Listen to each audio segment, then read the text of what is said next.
Our book today in the Thom Hartmann Book Club is Measuring What Counts, the Global Movement for Well-Being by Joe Stiglitz, Jean-Paul Fitoussi, and Martine Duran.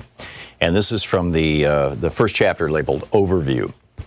The high-level expert group on the measurement of economic performance and social progress, also known as HLEG, builds on the analyses and recommendations of the 2009 Commission on the Measurement of Economic Performance and Social Progress, also known as the Stiglitz-Sen-Fitoussi Commission, in highlighting the role of well-being metrics in policy and encouraging a more active dialogue among economic theory and statistical practice. The report makes explicit the often implicit assumptions hidden in statistical practices and their real-world consequences. Its central message is that what we measure affects what we do. If we measure the wrong thing, we will do the wrong thing. If we don't measure something, it becomes neglected, as if the problem didn't exist. There is no simple way of representing every aspect of well-being in a single number in the way GDP describes market economic output.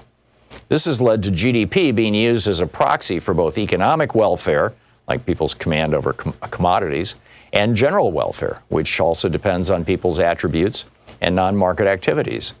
GDP was not designed for this task. We need to move beyond GDP when assessing a country's health and complement GDP with a broader dashboard of indicators that would reflect the distribution of well-being in society and its sustainability across the social, economic, and environmental dimensions. Excuse me. The challenge is to make the dashboard small enough to be easily comprehensible, but large enough to summarize what we care about the most.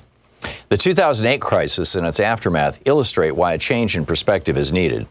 The GDP loss that followed the crisis was not the temporary one-off event predicted by conventional macroeconomic models. Its effects have lasted over time, suggesting that the crisis caused the permanent loss of significant amounts of capital, not just machines and structures, but also hidden capital in the form of lower on-the-job training, permanent scars on young people entering the labor market during a recession, and lower trust in an economic system rigged to benefit a few. Different metrics, including better measurements of people's economic insecurity, could have shown that the consequences of the recession were much deeper than the GDP statistics indicated, and governments might have responded more strongly to mitigate the negative impacts of the crisis. If, on the basis of GDP, the economy is perceived to be well on the road to recovery, as many governments believed in 2010, one would not take the strong policy measures needed to support people's living conditions suggested by metrics that inform on whether most of the population still feels in recession. Nor would one take measures to bolster the safety net and social protection in the absence of metrics on the extent of people's economic insecurity. These failings in the policy responses to the crisis were compounded by overly focusing on the consequences of public spending and raising government's liabilities, when this spending could take the form of investment, increasing the assets in governments and countries' balance sheets. The same follows when measures of unemployment do not reflect the full extent of a country's unused labor resources. The beyond GDP agenda is sometimes characterized as anti-growth, but this is not the case.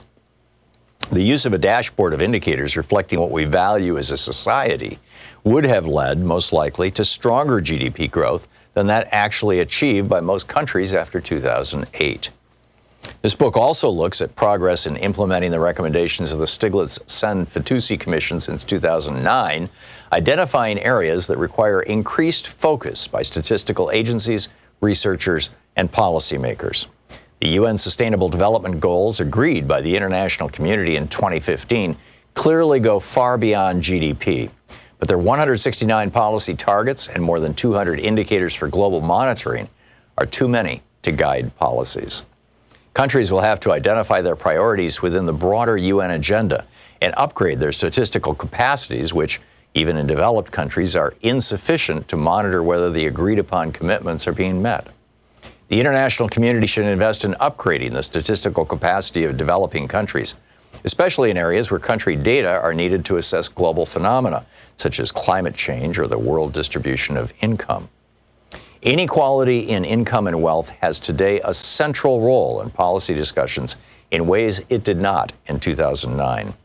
But important progress is still needed in a range of areas, such as measuring what happens at both ends of the income distribution, integrating different data sources, and measuring the joint distribution of income, consumption, and wealth at the individual level. When looking at inequality, it's also important to look at differences between groups. These are called horizontal inequalities, at inequalities within households, and the way resources are shared and managed, which are especially important in the case of wealth. We should also look beyond inequality in outcomes to inequality of opportunity. Inequality of opportunity is even more unacceptable than inequality of outcomes. But the operational distinction between the two is fuzzy, as we don't observe all circumstances that shape people's outcomes and are independent of their efforts. The book Measuring What Counts by Joe Stiglitz and friends. Thank you. Thom Hartmann here. My new book, The Hidden History of the Supreme Court and the Betrayal of America, has arrived. What if the Supreme Court did not have the power to strike down laws? Discover the hidden history of judicial review and this scam called original intent. Learn how we can save the planet by modernizing the Supreme Court. And most important, how we can democratize the Supreme Court now before it's too late. From the time Americans wake up until the time we go to bed, everything we do, touch, ingest, breathe, and use has been touched by the Supreme Court. In this book, I lay out the history of the Supreme Court from Alexander Hamilton until how the court overstepped its constitutional powers. America does not belong to the kings and queens of the court. It belongs to the people. The Hidden History of the Supreme Court and the Betrayal of America is available now in fine bookstores everywhere. Want to connect with the show online? You can find the Thom Hartmann Program on Facebook, Twitter, and Instagram.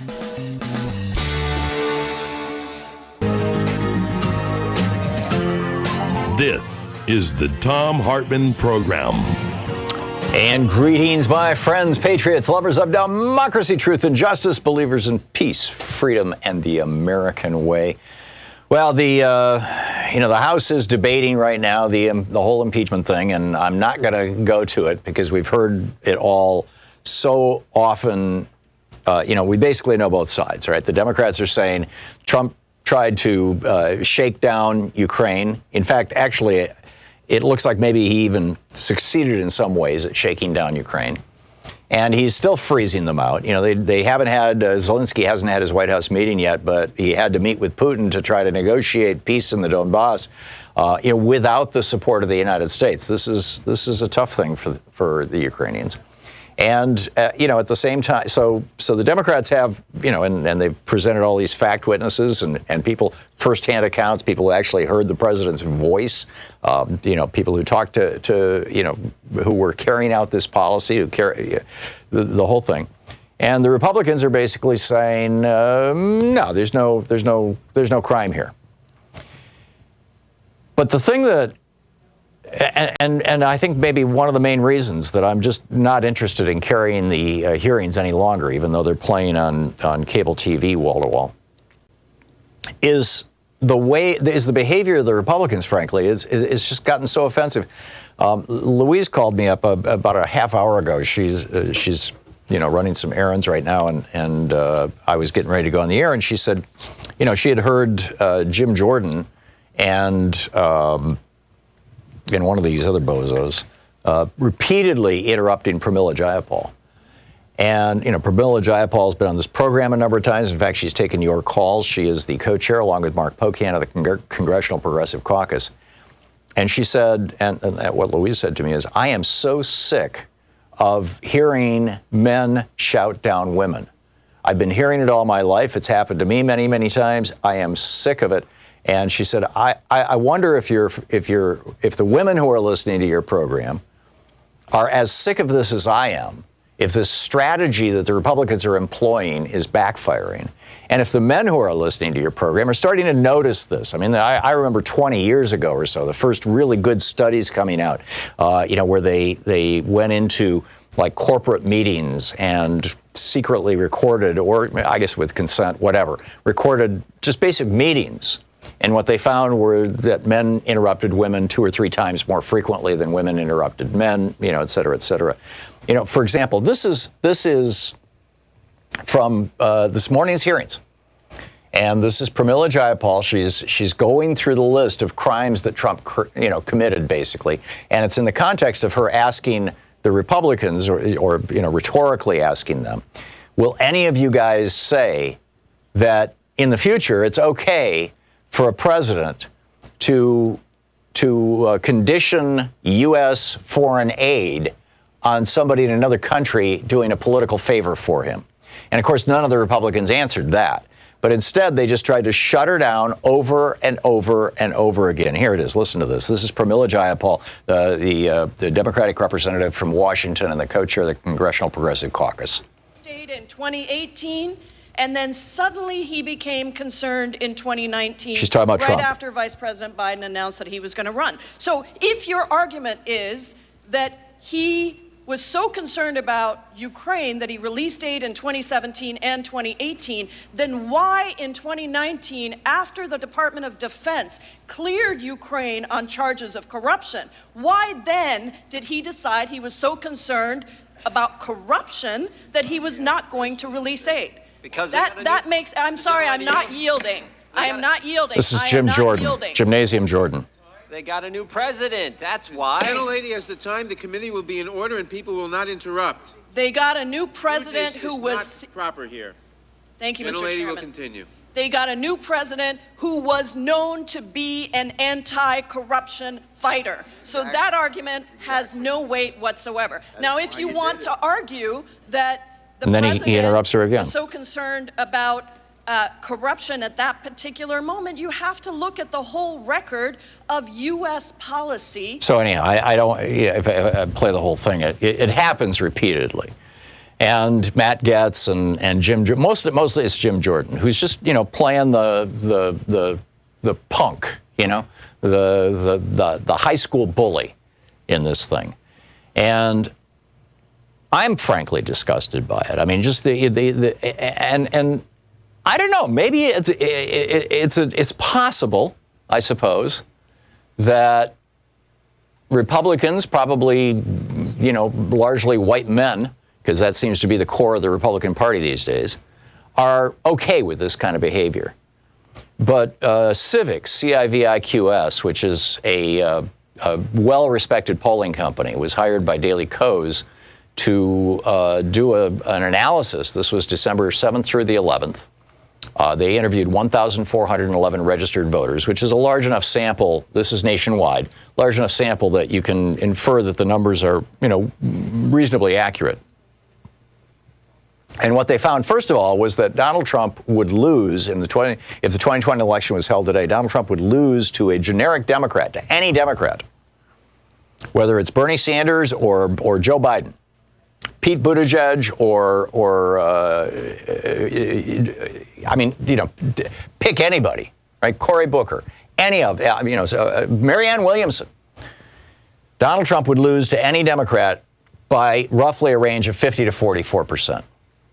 But the other stuff that they found that I thought was really interesting, and you could read this over at dailykos.com, was that 54%, the majority of Americans, think that things have gotten worse for the country over the past year. 54% of Americans also disapprove of Donald Trump's job performance as president. Only 30% of Americans express unwavering support of Trump. I would say that that's the cohort. That's what that is identifying as the listening and viewing audience for Fox News and right-wing hate radio.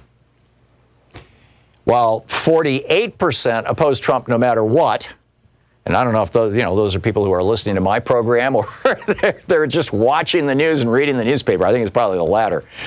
And only 44% of Americans want Trump reelected, but 53% of Americans expect Trump to win reelection, which is all very strange. But get this, 54% of Americans say that things have gotten worse. Brookings just published a new study. This came out this last week, Brookings Institution. And it says that 44% of all Americans, it's almost half of all Americans who are working, the U.S. workforce, 44% of all Americans have a job with median earnings of $18,000 a year, which is tough to live on. Now, all the corporate media is telling us the economy is booming. Look at that, the stock market is up. Well, most of the stock in the United States is owned by the top 10% of Americans. I mean, like the vast majority. I don't recall the exact number, but I believe it's well over 80%. That's owned by individuals. There's a little bit scattered around among working class people in 401ks and things, but the vast majority of it is owned by the top 5 or 10%. And this is not just a hangover from the 2008 meltdown. This has, in fact, 63% of all jobs. This is from Brookings. Quote, "We discovered that 63% of all jobs that were created since 1990 were low-wage jobs."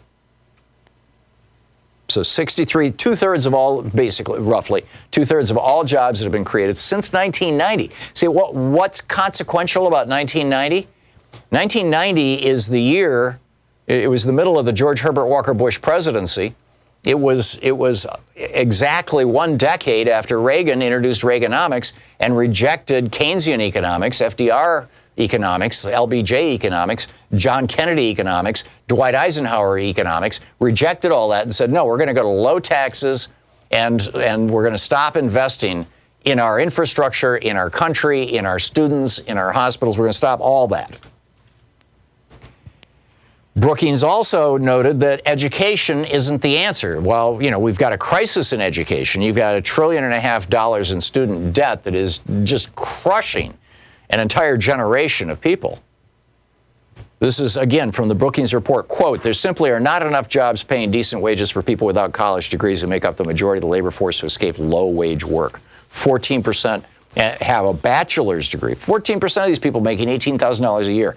An additional 8% have an associate degree." And what's the Republicans' response?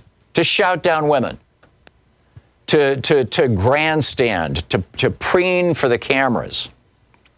Louis Gohmert last night revealed the name of the whistleblower, or what he believes to be the name of the whistleblower. And when Politico looked him up and said, hey, you're putting this guy's life at risk. Donald Trump has called for this man to be killed. And Louis Gohmert says, oh, you need to do your homework, whatever the hell that means. I mean, this is their response. This is just so. I mean, and I want to get into the Trump crime family and their absolute disrespect for planet Earth after this break, and then I'll pick up your phone calls. How do you feel about what's your response to these Republicans yelling and screaming and shouting and going on as the Democrats are trying to say, we've got a serious issue here. Let's please discuss this. This is the Thom Hartmann Program. We'll be back at 17 minutes past the hour.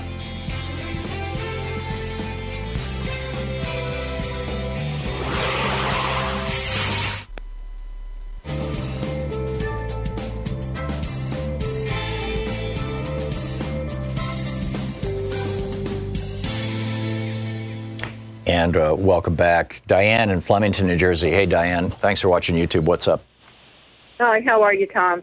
First of all, I noticed the same thing. The way they attacked Jayapal was incredible, but they do that all the time. Here's my question. I heard somebody this morning talking about a New York Times article, came out today or yesterday, that says that a person in Ukraine who had spoken with Sondland and indicated that they did know about the holdup of the money, that they didn't say it, and Sondland's lying. Now, yeah, they did know about the holdup of the money. It was published in the New York Times, for goodness sakes. No. But listen, I want your opinion. Do you think they have screwed up by narrowing this impeachment to just those two articles? Because it seems to me they're taking a sledgehammer to everything. Who's they? The GOP. They are just well, I think that's at every corner. That is why Nancy Pelosi and well, I guess it was principally Nancy Pelosi. Maybe Adam Schiff dissented. I think he wanted some other things, and I'm not sure about Jerry Nadler. But in any case, what she concluded, and I mean, she didn't tell me this, but I've read it in a number of places from people who have inside information, is that if they were to have a whole broad spectrum of impeachment charges, every single one of those would be debatable. Every single one of, many of them may not be strong enough to sustain impeachment on their own. I agree, and I've been saying for some time, I think a whole spectrum of these things are important to lay down a historical marker for future presidents. But the conclusion that she came to was that, Donald Trump actually is a danger to our republic.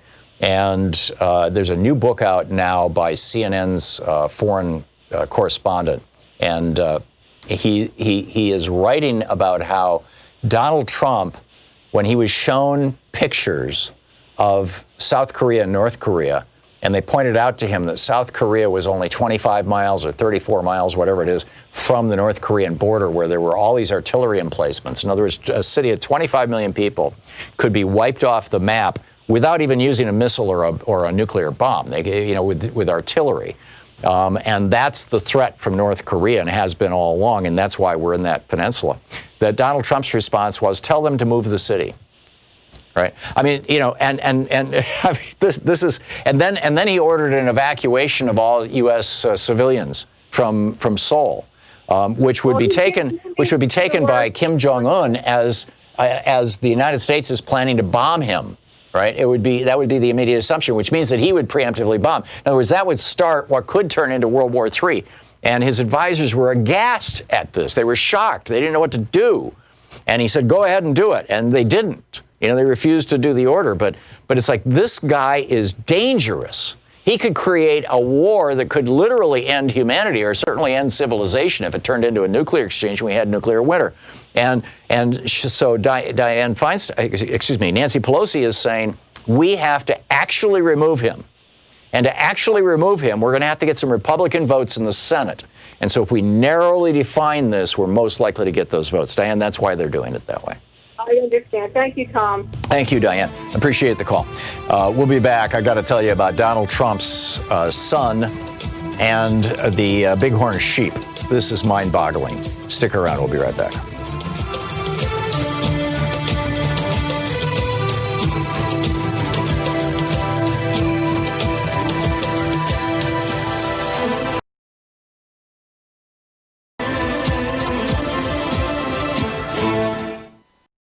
Thom Hartmann here. My new book, The Hidden History of the Supreme Court and the Betrayal of America, has arrived. What if the Supreme Court did not have the power to strike down laws? Discover the hidden history of judicial review and this scam called original intent. Learn how we can save the planet by modernizing the Supreme Court. And most important, how we can democratize the Supreme Court now before it's too late. From the time Americans wake up until the time we go to bed, everything we do, touch, ingest, breathe, and use has been touched by the Supreme Court. In this book, I lay out the history of the Supreme Court from Alexander Hamilton until how the court overstepped its constitutional powers. America does not belong to the kings and queens of the court. It belongs to the people. The Hidden History of the Supreme Court and the Betrayal of America is available now in fine bookstores everywhere.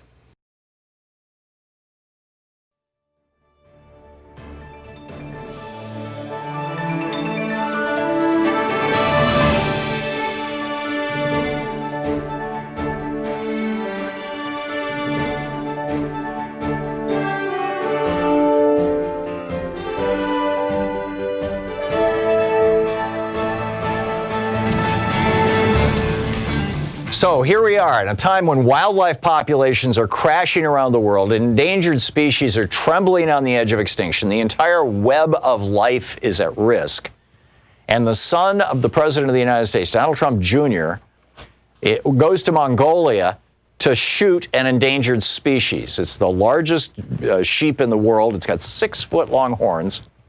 And news permits said he shot this thing illegally. And so the country, after he met with the president of Mongolia, which, by the way, receives millions of dollars in aid from the United States, gave him a retroactive permit, which is, shall we say, highly unusual. The Trump crime family's disrespect of humanity and their disrespect for life on Earth is so complete and so breathtaking, it's almost cartoonish. You know, Trump tweeted out that picture of himself as, Thanos, I think it is, the evil guy who's going to destroy half of all life in the universe. I mean, they're behaving like bad cartoon characters. The first family is supposed to set an example, both for the country and for the world, both of respect for life and for the rule of law. And this first family, a group of grifters with a well-established and lengthy criminal history, did you see it? BuzzFlash.com has the story right now about how all 3 of the Trump kids had to attend court-ordered sessions on how not to commit fraud with a charity. They had to go to court-ordered. Ivanka, Don, shall we say Uday, Kusei, and Ivanka had to go to court-ordered training. I mean, this is a disgrace. This is terrible, right? We've got that. I mean, this is just, and how is America viewing us right now? How can America stand as any kind of example to the world? How do we do that? This is just so breathtaking. Anyhow, let me pick up some of your phone calls here. Ann in Seattle. Hey, Ann, what's up? Hi, Tom. This is a subject very close to my heart, but I wanted to back up just a little bit and just to the interruption. Yeah, to Jim Jordan interrupting Pramila Jayapal. Yeah. Yes. In general, the Republican rhetoric and behavior and the interruptions to me are unbearable. But I wanted to give a little credit here. I was often the first or only female in most of my job situations. And Deborah Tannen's book, Talking from 9 to 5, and there's another book I think called You Just Don't Understand. She's been writing about men and women communication styles for, 30, 40 years, a long time, since the 70s.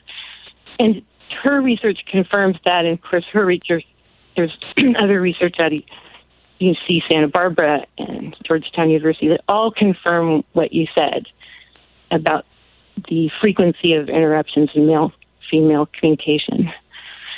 So I just wanted to really give credit to where those studies came from, and that also that the point they make is that men speak to determine their chief power and status, where women talk to determine and achieve connection. And so women are much likely to interrupt because it's seen as disrespectful, which breaks the connection down. That's interesting.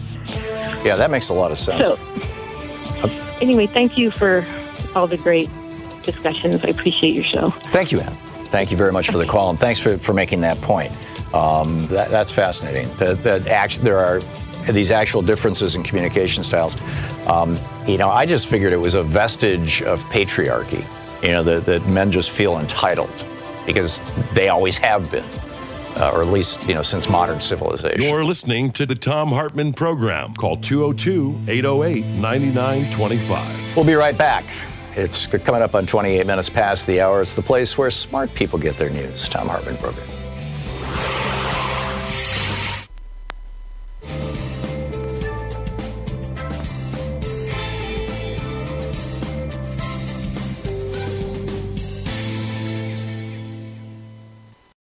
Well, today and tomorrow are really, really, really big days. These are the last 2 days of the fund drive for Free Speech TV. The network is short $100,000. We need your help right now.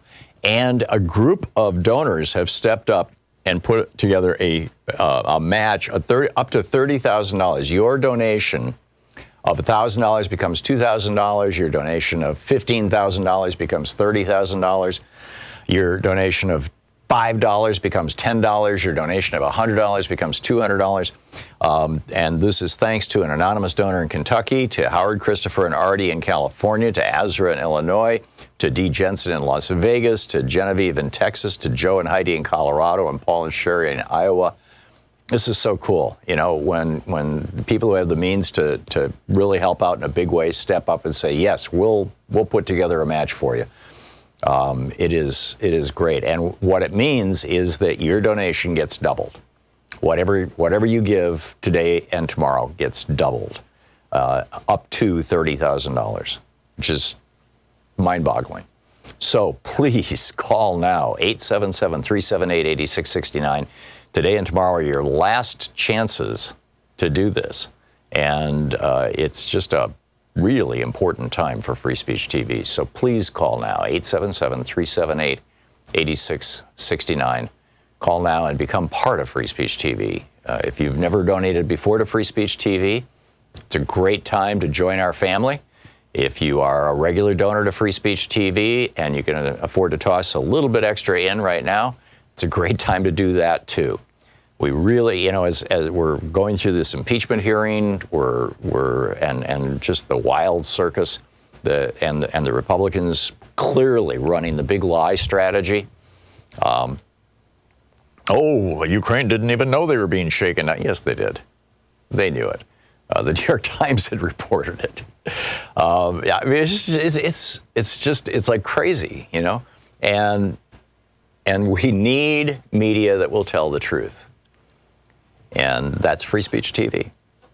It is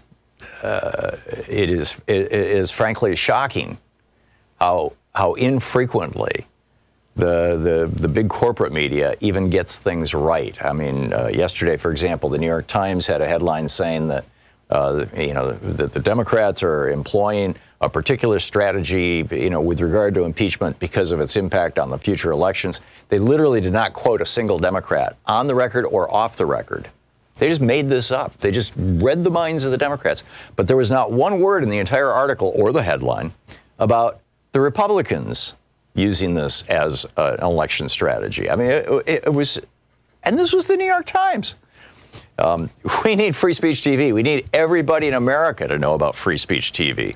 We need your neighbors to know about Free Speech TV. We need your friends to know about Free Speech TV, and your relatives and your cousins and uncles and nephews and nieces. And that's only going to happen if Free Speech TV stays on the air, and they're $100,000 short right now. So please call now, 877-378-8669, and your contribution will be doubled.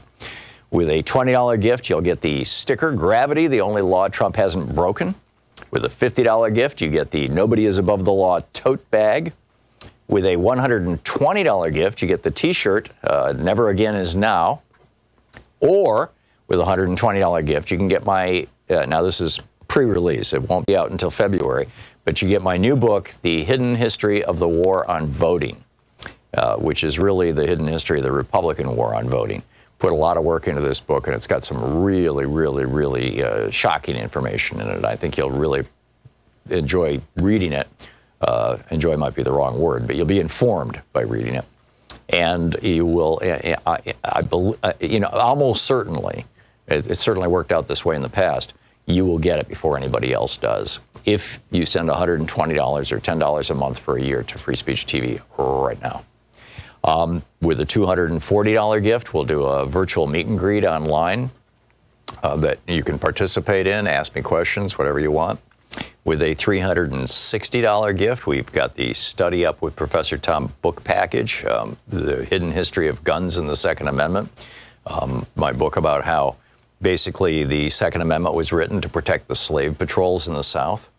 The Hidden History of the Supreme Court and the Betrayal of America, the story of how the Supreme Court has seized power that it was not given in the Constitution and has used that power to corrupt our democracy in ways that are really destructive. And my new book on ADHD, Hunter in a Farmer's World, which is, I guess, self-evident. It's a really good book. That's with the $360 package or $30 a month for a year. And with a $1,000 gift, come to Portland and hang out with us. Be a member of our peanut gallery here for the last hour of the show. And we'll go have lunch afterwards. And, you've heard me talk about it many, many times. But the bottom line is Free Speech TV needs your help now. And your gift, whatever you give today, which is tax deductible, by the way, as we're coming into the end of the year and tax season, your gift will be doubled. So whatever you do today or tomorrow is going to have twice the impact it normally would. 877-378-8669. Please. Thank you. Want to connect with the show online? You can find the Thom Hartmann Program on Facebook, Twitter, and Instagram.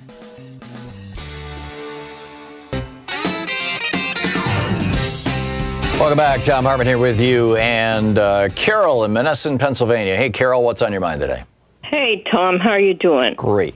What do you? I got my son a Roku so he can watch you on TV. Oh, great. On Free Speech. Great. He loves your show. People don't realize, I think, that they can do that. Yeah, I didn't. We're on Roku. We're on Apple TV. We're on Sling. We're of course on the internet at freespeech.org and over at thomhartmann.com. Plus, we're on SiriusXM nationwide, and they have an app as well. And of course, we're on radio and TV stations all across the country. So anyhow, back to you, Carol. Well, I got you one more viewer, but that's not why I called. I agree with your wife, Louise. This disgusting display of obfuscation and lies, it's going to backfire on them. There's no doubt about it. When you listen to someone like Miss Jackson Lee, a consummate professional, the clarity of how she outlines the issues, and then you listen to someone like Gymnasium Jordan, whose side would the average person come down on?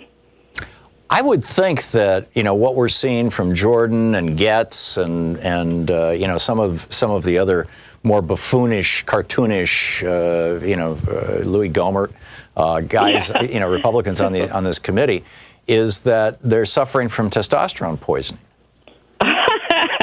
That's very possible. I did want to ask you one question, though. Mm-hmm. As far as this is my opinion. Now, I wonder if you agree with it. When you very seldom see Trump look happy and smiling, mm-hmm. but that one day he posted that picture of himself in the Oval Office with Lavrov smiling, and I thought, for myself, I thought that was a slap in the face to Zelensky. That he would have that Russian there that very day. What do you think? Well, and in the Oval Office, that's at the Resolute desk, as opposed to just in some meeting room or whatever. It hadn't occurred to me, but it really sounds like it. And this was, by the way, the day after Zelensky had attended that meeting in Europe, or maybe 2 days after, where he was having to negotiate with Putin to try to, and to the credit of both of them, I believe, they've declared some sort of a ceasefire in the Donbass. But yes, I heard that. Our yes, allies need you're right. Our allies need us to act like allies. It's just, it's awful the way he abandons people like the Kurds and the Ukraine. That doesn't bother the Republicans. I don't understand that. Oh, and his abandonment of the Kurds led to the slaughter of civilians.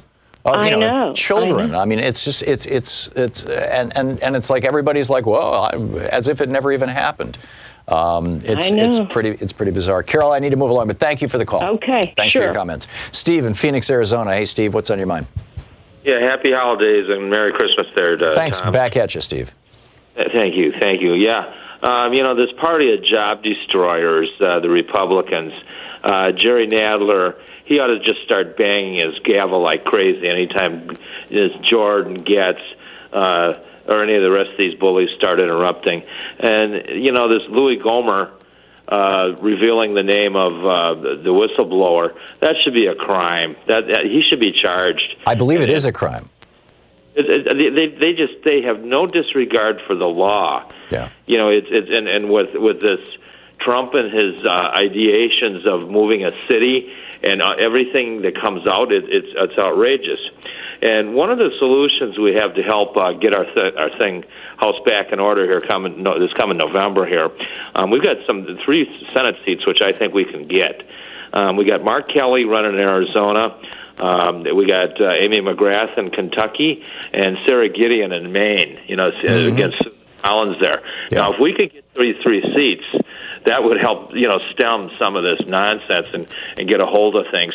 And frankly, you know, with the Russian collusion and interference and the Facebook interference in this last election, how many Senate seats do you think we might have actually really have won that went to the Republicans in 2016, Tom? What do you think? Yeah, had Facebook not gone along with the Russians, and apparently, according to Seth Abramson, also people from the United Arab Emirates and Saudi Arabia, and and others. I mean, I don't know, Steve, but I think that our democracy has been hijacked, and it's been hijacked in a really, really bad way. Steve, thanks a lot for the call. Great to hear from you. Lynette in Waconia, Minnesota. Hey, Lynette, thanks for listening to 950 AM. What's up? Hi, Tom. You catch me just when I take a mouthful of food. That's because I used to be a waiter. They teach you that. So what I wanted to say, I've had the pleasure of meeting you several times at the Blue State Ball in Minneapolis, so it's always a pleasure to talk to you. Thank you. And, you know, something that has just bothered me throughout the Trump whole thing since he started is I have a brother that's exactly like him. Oh, my. And now, every day, I just feel like my brother is the president of this country. And it was awful enough to deal with him in my personal life. But then when these people get power, which my brother had a little bit of power, he was on a city council for a while, and he was abusing his power there until he got voted out. And I remember the chief of police, I had to call the chief of police because he was harassing me and my ex-husband. He'd abused me. I had to get a restraining order on him. Good grief. And then a few years later, the police were calling my ex-husband to say that, you know, he had stolen things from his place. And so I called the police and I said, look, there's no truth to any of this. I've gone through all of this with him. I said, why are your police calling me and harassing me now? And so, anyway, the chief of police was a very nice man, and he said, well, okay, off the record, I got to tell you, what's wrong with him? I mean, he comes in here and he just starts railing and saying that he's going to get rid of the police. But I guess that my point is that he used to be a Democrat, my brother. He became Republican because I saw as his abuse got worse in life. I remember my mom saying, you know, I think your brother's becoming Republican. But it seemed to fit. It's like abuse seems to go with the Republican Party these days. So ever since Trump got in, remember when he was debating Hillary and he's walking around her? Yeah, stalking her. Who do you ever remember seeing in a debate someone walking behind someone? And I was like, why doesn't someone tell him to stop? And, you know, it's kind of like the chief of police was telling me his frustration with dealing with my brother is when you have someone that's so out of control and abusive and a liar, people don't know what to do. Mm-hmm. They don't know how to, oh, my God, he's so awful. What do we do to get him out of our face for the moment? But I've just found that people don't really know how to deal with someone like that. And so they just waste a lot of time trying to just go, well, maybe I can get rid of him today. Yeah. And every day I feel that abuse. And those guys, I didn't hear the hearing. I heard it from on Monday. I don't know who they were. I don't know if it was Jim Jordan, and I'm hearing on the radio, and I get chills because their talk is it's the talk of abusers. And when you've been through this in your personal life, I had to turn it off because I can't stand to hear how abusive these men are, and that's how they run. You know, and now they're in political positions. They have power. It's just very frightening to me. And Trump is the abuser in chief. I mean, you know, he bragged about it to Billy Bush. You know, he could do it. He could grab women by the private parts and you know, and get away with it and blah-de-blah. You know, I mean, it was just, it's really breathtaking. Lynette, thank you for sharing your story, and thanks for the call. I appreciate it. Nicholas in San Cristobal, it's Mexico, right? Not New Mexico?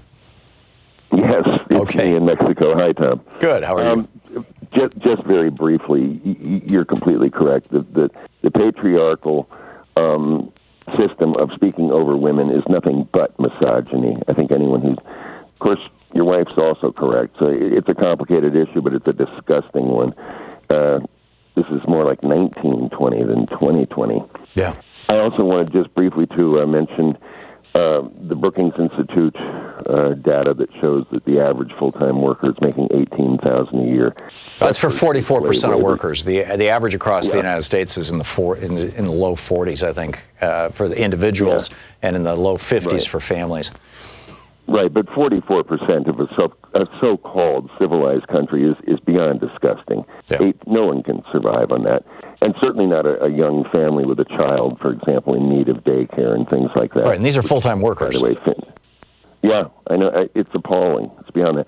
But as well, I wanted to mention quickly, and you've probably read it, there was an article about how societies devolve, and they likened the United Kingdom with the United States at this point, both suffering very much the same problems of these low-wage subsets of a very large number of people in the overall population, and how the tax base then decreases to the point where the society can no longer afford to support itself.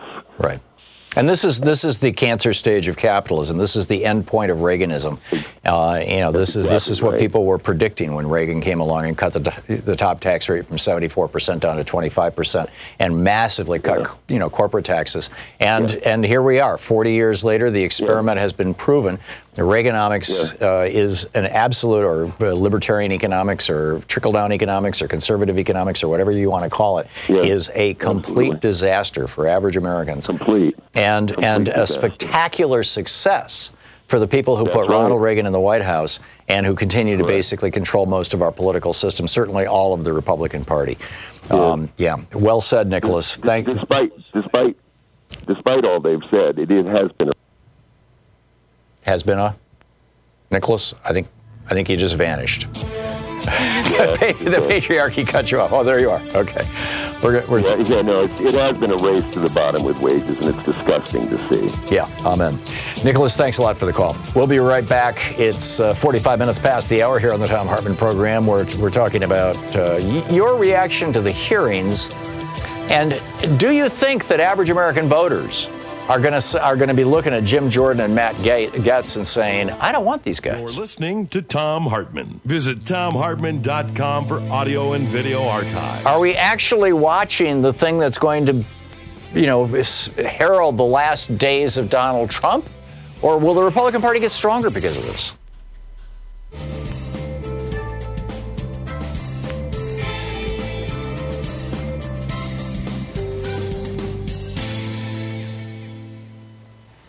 And welcome back. Tim in Rohnert Park, California. Hey, Tim, what's on your mind today? Thanks for watching Free Speech TV. What's up?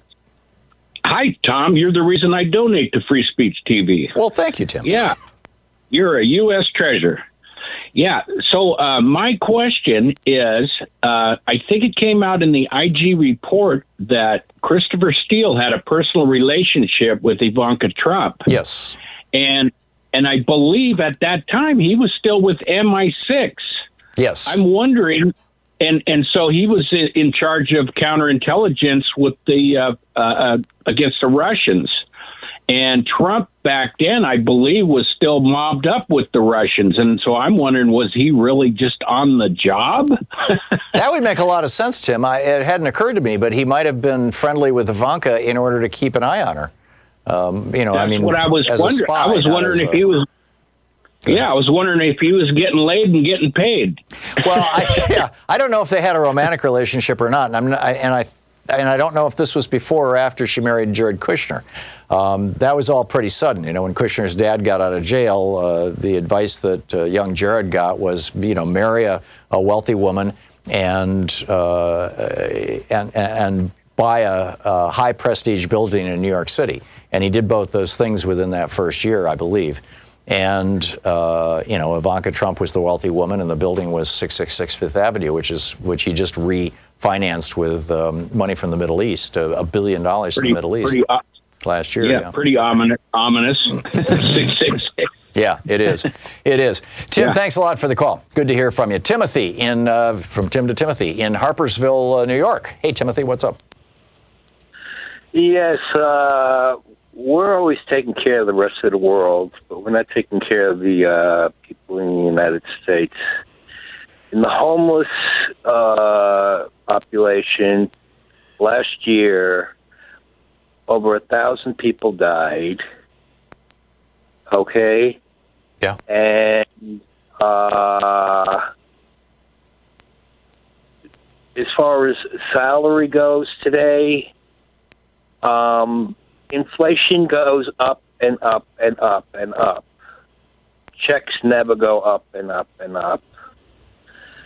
Well, I guess the good news is that inflation has been really low for the last 10 years, but, still, paychecks have not been going up. You're absolutely right. And inflation has been going up marginally. It's been around 1.5% a year. But there's a larger, more structural issue, and that is that the way that the tax code is configured and the way that corporate governance is being done and the way that anti-monopoly laws are being enforced have all basically conspired with each other to produce a situation where companies are incentivized to basically hire people for $18,000 a year or even less. I mean, that's the median. It means half of the people are below that. Half of them are above it. But still, that is not a sustainable path for this country, frankly. And I think we're starting to see the evidence of that all over the place, and the homelessness is part of that evidence. And a lot of those homeless people are not just, your paranoid schizophrenics who refuse to go into a shelter. A lot of those homeless people are people who just lost their job, lost their health care, lost everything. They got wiped out. So, yeah, spot on, Timothy. Thank you for the call. We'll be back in just a moment. It's 49 minutes past the hour here on the Thom Hartmann Program, the place where despair is not an option. Stick around. We'll be right back.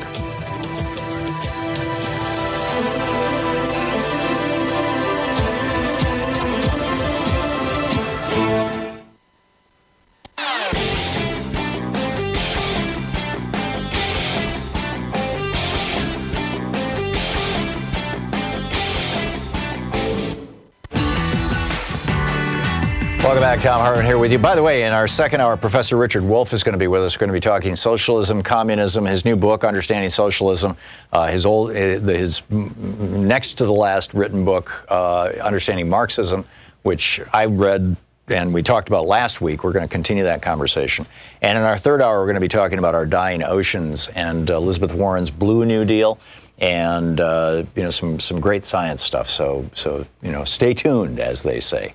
Matt in Omaha, Nebraska. Hey, Matt, what's on your mind today? Hey, good to talk with you. I had a question for you, but to kind of answer what you asked there before the break about, the big picture and how this is going to affect. I mean, honestly, I'm watching this and I'm learning not to assume anything because nothing is normal anymore. And I honestly think they're willing to go through this impeachment and everything else if it brings Joe Biden down just a couple notches in the process. And that's what my question is for you is I'm curious, with watching Mitch McConnell and how they handled the Supreme Court nomination under Obama and how they just didn't even take it up as a vote, is there any way in the Senate that they could maybe not avoid the vote altogether, but just delay it, or any sort of loopholes or odd things they could do to just prevent having to take up the trial and just delay it past the election or something like that? I can't put anything past Mitch McConnell and the Republicans anymore. Right, after he did that same thing with Merrick Garland. Yeah, exactly. I don't think that public opinion would allow it, and Mitch McConnell is fairly well tuned to that. He knows what he can get away with and what he can't. Which is why he's still in power, although Amy McGrath is going to give him a hell of a run for his money in this next election in Kentucky. And if you haven't seen her ads or her website or, send her $5, you might want to check it out. That's probably the best hope for the future of our nation, is if Amy McGrath can beat Mitch McConnell in the election in 2020.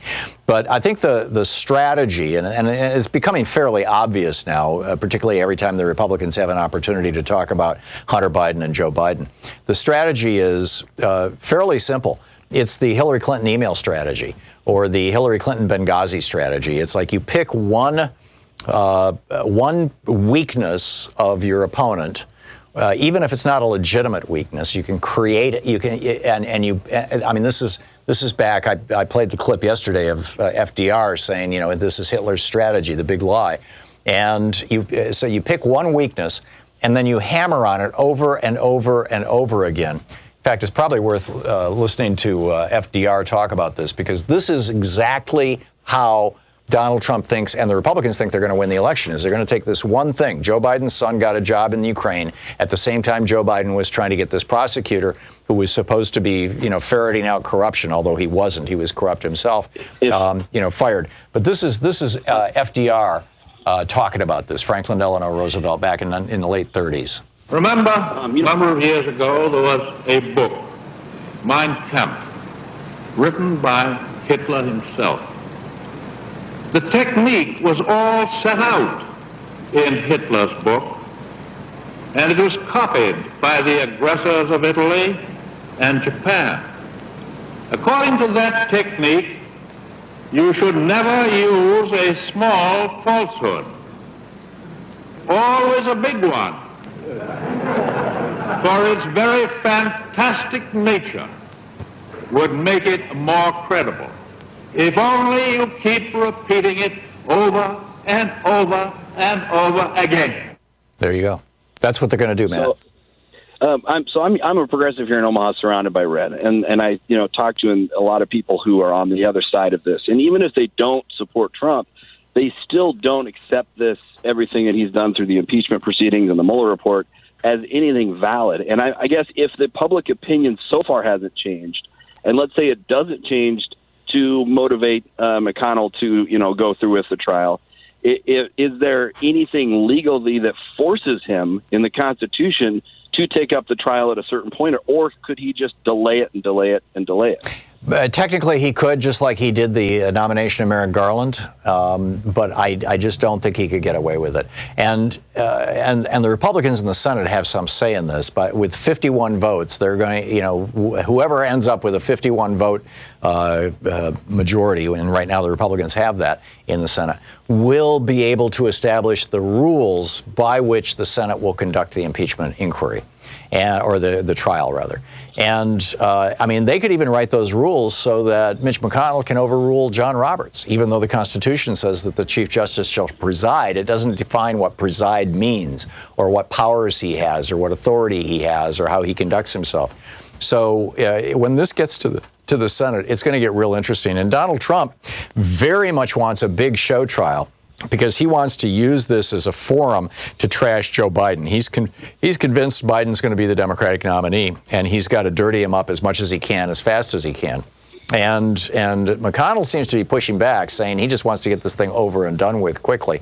I think that McConnell doesn't like a lot of spotlight on what he's not doing in the Senate, because Trump is talking about the do-nothing Democrats, but actually it's the Republicans in the Senate who are blocking pretty much literally everything. So anyhow, thanks a lot for the call, Matt. It's good to hear from you. Howard in Muncie, Indiana. Hey, Howard, it says you want to disagree with me. What's that?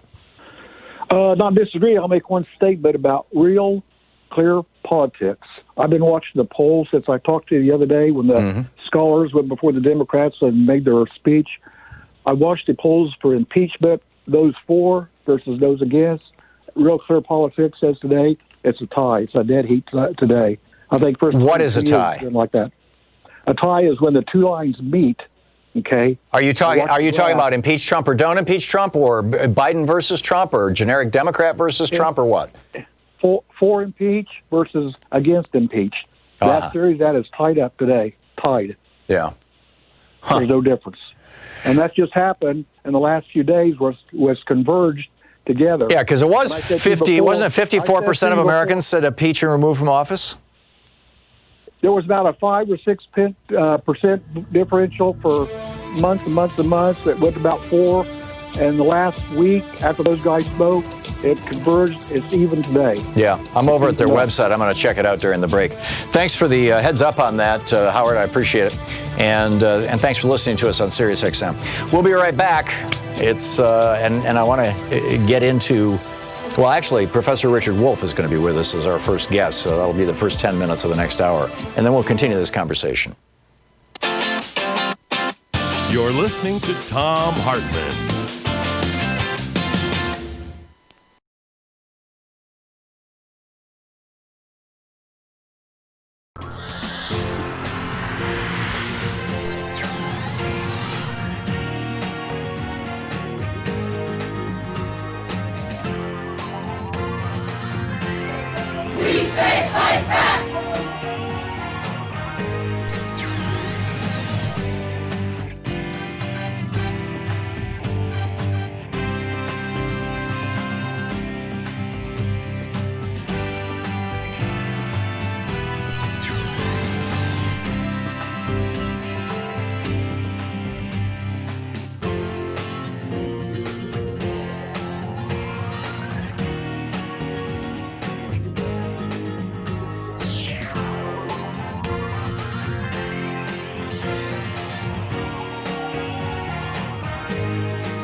Well, today and tomorrow are really, really, really big days. These are the last 2 days of the fund drive for Free Speech TV. The network is short $100,000. We need your help right now. And a group of donors have stepped up and put together a match up to $30,000. Your donation of $1,000 becomes $2,000. Your donation of $15,000 becomes $30,000. Your donation of $5 becomes $10. Your donation of $100 becomes $200.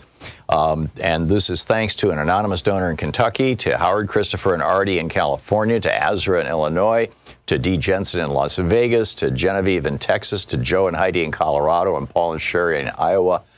This is so cool. You know, when people who have the means to really help out in a big way step up and say, yes, we'll put together a match for you. It is great. And what it means is that your donation gets doubled.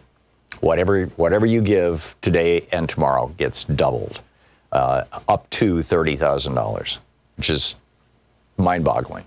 So please call now, 877-378-8669. Today and tomorrow are your last chances to do this. And it's just a really important time for Free Speech TV. So please call now, 877-378-8669. Call now and become part of Free Speech TV. If you've never donated before to Free Speech TV, it's a great time to join our family. If you are a regular donor to Free Speech TV and you can afford to toss a little bit extra in right now, it's a great time to do that too. We really, you know, as we're going through this impeachment hearing, and just the wild circus, and the Republicans clearly running the big lie strategy. Ukraine didn't even know they were being shaken. Yes, they did. They knew it. The New York Times had reported it.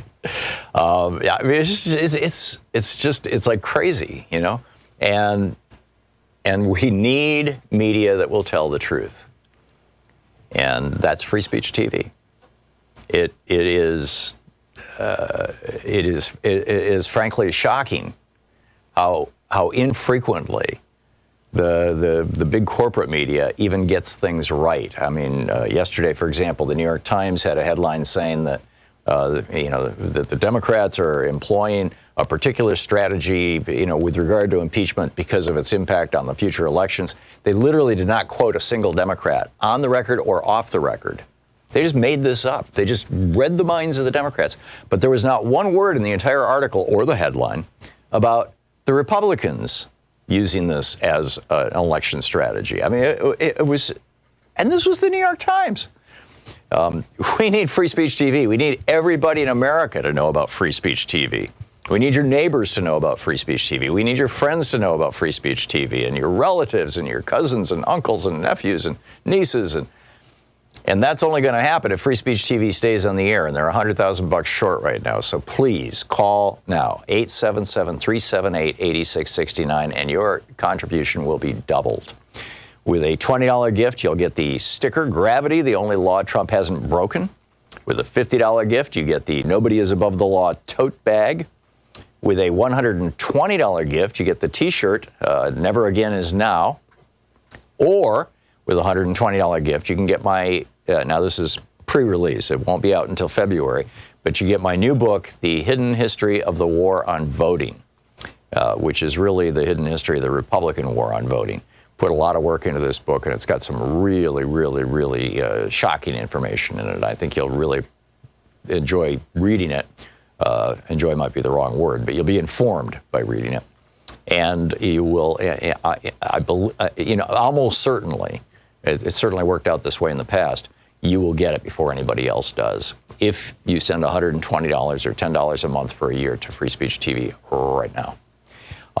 With a $240 gift, we'll do a virtual meet and greet online that you can participate in, ask me questions, whatever you want. With a $360 gift, we've got the Study Up with Professor Tom book package, The Hidden History of Guns and the Second Amendment, my book about how basically the Second Amendment was written to protect the slave patrols in the South, the hidden history of the Supreme Court and the betrayal of America, the story of how the Supreme Court has seized power that it was not given in the Constitution, and has used that power to corrupt our democracy in ways that are really destructive. And my new book on ADHD, Hunter in a Farmer's World, which is, I guess, self-evident. It's a really good book. That's with the $360 package or $30 a month for a year. And with a $1,000 gift, come to Portland and hang out with us. Be a member of our peanut gallery here for the last hour of the show. And we'll go have lunch afterwards. And, you've heard me talk about it many, many times. But the bottom line is Free Speech TV needs your help now. And your gift, whatever you give today, which is tax deductible, by the way, as we're coming into the end of the year and tax season, your gift will be doubled.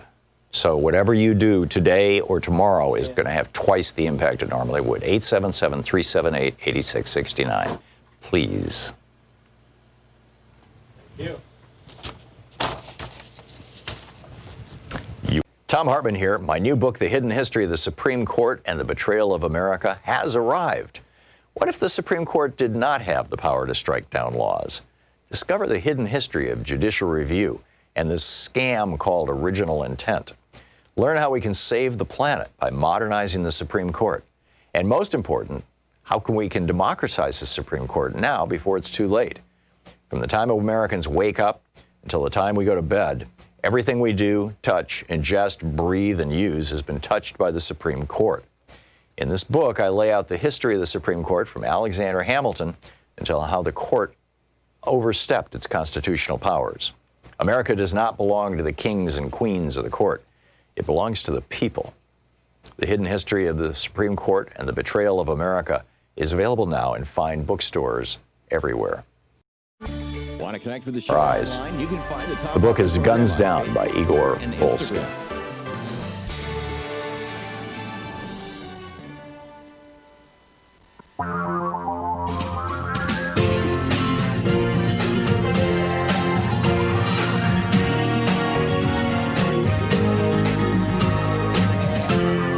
This is the Thom Hartmann Program. Welcome back. Thom Hartmann here with you. And on the line with us is Professor Richard Wolff, the economist, co-founder of Democracy at Work, author of numerous books, including his latest, Understanding Socialism. The one just before that was Understanding Marxism, which we talked about last week. democracyatwork.info is his website, as well as rdwolff with 2fs.com. You can tweet him at Prof. Wolff with 2fs. Professor Wolff, welcome back to the program. Thank you, Tom. Glad to be here. Thank you so much for joining us. So last week we were talking about we were talking about Marxism versus capitalism. I think that I'd like to dig into this a little bit more, along with your new book, Understanding Socialism. A lot of young people, particularly since the crash of 2008, are realizing that capitalism isn't the end-all and be-all. And also, particularly since we're now almost 40 years into the Reaganomics experiment of extreme capitalism, of largely unregulated capitalism. And it's just devastating the workforce. I was just quoting earlier some new statistics from Brookings that 44% of all people in the workforce are earning, full-time people in the workforce are earning a median salary of $18,000 a year, which is just shocking. And so a lot of people are looking towards something else, and the word socialism gets kicked around a lot. And of course, the Union of Soviet Socialist Republics used the word socialism. And so my question to you, I guess, is explain to us what actually has worked historically. I mean, we look at the quote socialist experiment of the Soviet Union, and it seemed to have failed. We look at the quote socialist experiment of China, and they're on a path to surpass the United States, although, I'm not sure that most of us would want to live under a regime that has over 1 million people in prison camps. And then we look at, the countries of Northern Europe, particularly the Scandinavian countries, that call themselves socialist. And they have a higher quality of life, longer lifespan, better educational outcomes, better everything than we do here. But they have higher taxes, oh my God. And so what's what here? Well, the question is great. There's no question that people are in America kind of coming out, I like to say, of a kind of hibernation like bears have. Ever since the Second World War and the great turning against socialism and communism and all of that, the Red Scare, the McCarthy period, and all of that, we've had a society that has kind of swept all of that away as if it were either old-fashioned or evil or disloyal. And it's even gone to the point that we don't have a socialist party of any size or influence, the way every other industrial country in the world does. Not even to mention those where the Socialist Party are part of the government, like is the case today in Portugal or Germany, and so on. Americans are finally coming out of hibernation and recognizing that, as you put it, capitalism isn't the be-all and end-all, and a healthy society ought to be able to criticize what it has in the hopes of doing something better. The one thing that I think unites all socialists is the notion simply that we can do better than capitalism, and the effort to think that through and to figure out where it to go is worthwhile and part of what any healthy society these days ought to have. Having said that, socialism has meant different things to different people. If I wanted to judge capitalism, for example, would I pick as my example Saudi Arabia, which, by the way, boasts of its capitalist economy? Should I pick some other dictatorship in Latin America? For example, Bolsonaro, now in Brazil. What kind of society is that? He calls it a capitalist society, and so forth and so on. And the answer is no, that capitalism has different forms, and the same is true of socialism. Yes, there are things that socialism has that I don't want, that other socialists don't agree with. You find that in the Soviet Union, that there were things there that we can learn to do and things there that we can learn not to do. A balanced assessment of socialist experiments, Russia, China, Cuba, Denmark, Sweden, all of these give you things to follow, things to build on, and things to avoid, like the plague. And a rational conversation, which is what we haven't had for the period of hibernation since the late 40s, a rational conversation would reopen that question, which is what the new and young generation of Americans is demanding. Take a look at socialism. It's the most developed alternative that capitalism has. It's the product of what people did who thought they could do better than capitalism, and it is simple human decency to take a look at what they've achieved in Denmark, in Scandinavia, also in Russia and China, to come up with whatever lessons there are for how we can move forward in the United States without imagining that we've come to the end of history, that capitalism is the only and best thing, and that anybody who thinks otherwise is somehow being disloyal. Wouldn't it be useful to imagine, to visualize a spectrum, and at one end of the spectrum is the government basically does nothing except run the army? That would be pure libertarianism. And at the other end of the spectrum is the government owns everything. It owns every business. It does all the manufacturing. It does all the, all the service industries, absolutely everything. In fact, even all private property, all housing. And on that end of the spectrum, you have the old Soviet Union. And on the government only has an army end of the spectrum. Well, that's never been successfully tried anywhere in the world. But you would have what the libertarians in the United States say, all capitalist countries should become. And then in the middle, what you have as you slide through the spectrum is a change in the definition of what is the appropriate role of government, and arguably what that means is what is the commons the government should administer. So, it could be that the commons should include jobs and housing and health care and education, like happens in Denmark, but doesn't happen here with any of those things. Although we've agreed that the commons for health care should extend to people who are over 65, but and in some states it extends to everyone. So and as we move that line across that spectrum from government doing nothing to government doing everything, we start hitting these different points that we call, unregulated capitalism, heavily regulated capitalism, capitalism with socialism, socialism without capitalism, all that kind of. Is that a reasonable way to think of it? Absolutely. I would have two comments on that. One, that's what I mean by opening up a rational conversation. Let us ask, for example, if we have here in New York City where I live, we have a beautiful park in the middle of our city. It's called Central Park. It's really spectacular.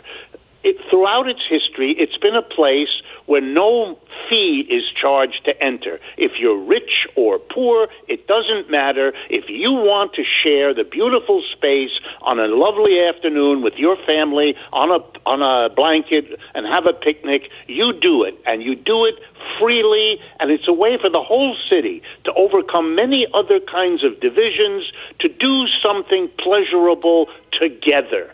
And we think it's valuable, and nobody in their right mind, excepting a few libertarians perhaps, would suggest that we ought to make it a fee for service. We don't want that. We want it to be shared, like we do our public schools, like we do a whole lot of other things. And that would be a rational conversation. Should we have health care handled one way or the other? Public schools, transport. Kansas City just canceled all fees for public transport. This is a very interesting idea. Nobody says that's an evil thing to do. It's a reasonable conversation, pros and cons. So yes, I think there's a continuum, and a society that isn't too frightened to ask these questions would pursue the answers, and I think make a better society than we have. But there's a second point. Not all socialists think, I'm one of them, that the government is the necessary and appropriate thing that ought to happen. We think that the whole debate between capitalism and socialism really hinges on a different issue. Not so much whether the government or the private sector does it. That should be decided, as I just said, in terms of what people want and how they want to enjoy life. For us, the question is, how do you organize the workplace? The factory, the office, the store. Do you have a small number of people at the top, the owner, the board of directors, making all the decisions, what to produce, how to produce, where to produce, and what to do with the profits that, after all, everybody helped to produce? Do you have a few people doing that who are unaccountable to the vast majority of employees? Or do you make it a democratic institution where all the people have a say, all the stakeholders have a role to play? Socialism, for me, is bringing democracy to the workplace, to the economy, where it should have been all along, from which it has been excluded. And for me, that's the big change coming, not so much the debate over government versus private. Well, and we just have a minute left. And also you could apply that spectrum there because, for example, you could argue that a union is democracy in the workplace or a co-op. I mean, the co-op is one end of the spectrum, the union's at the other. That's right. And I think in a rational society, we would have a public debate and maybe even a public decision. What portion of the economy do we want to work as a co-op? How many of us want to work in a workplace which is democratic versus hierarchical? In order for us to have that debate and to make that decision, we have to have a worker co-op sector alongside our capitalist sector and let people see it and feel it and work in it and buy from it, and then let's make a decision rather than assuming that all of that has been historically settled and is nothing we ought to think about. That's self-repression of a fundamental issue, which is how we want the economy to serve us rather than us always adjusting to the economic system we have. Brilliant. Professor Richard Wolff, economist and co-founder of Democracy at Work, democracyatwork.info, and rdwolff with 2fs.com, his newest book, Understanding Socialism. Dr. Wolff, thank you so much for dropping by today. Thank you, Tom, and thanks for the opportunity to discuss this. My pleasure. Look forward to our next conversation. We will be right back with more of our conversations about all these things, from economics to Jim Jordan. Stick around. This is the Thom Hartmann Program. What are your thoughts on the impeachment hearings? I was just checking the Real Clear Politics polling. I'll tell you about that after the break. Stick around.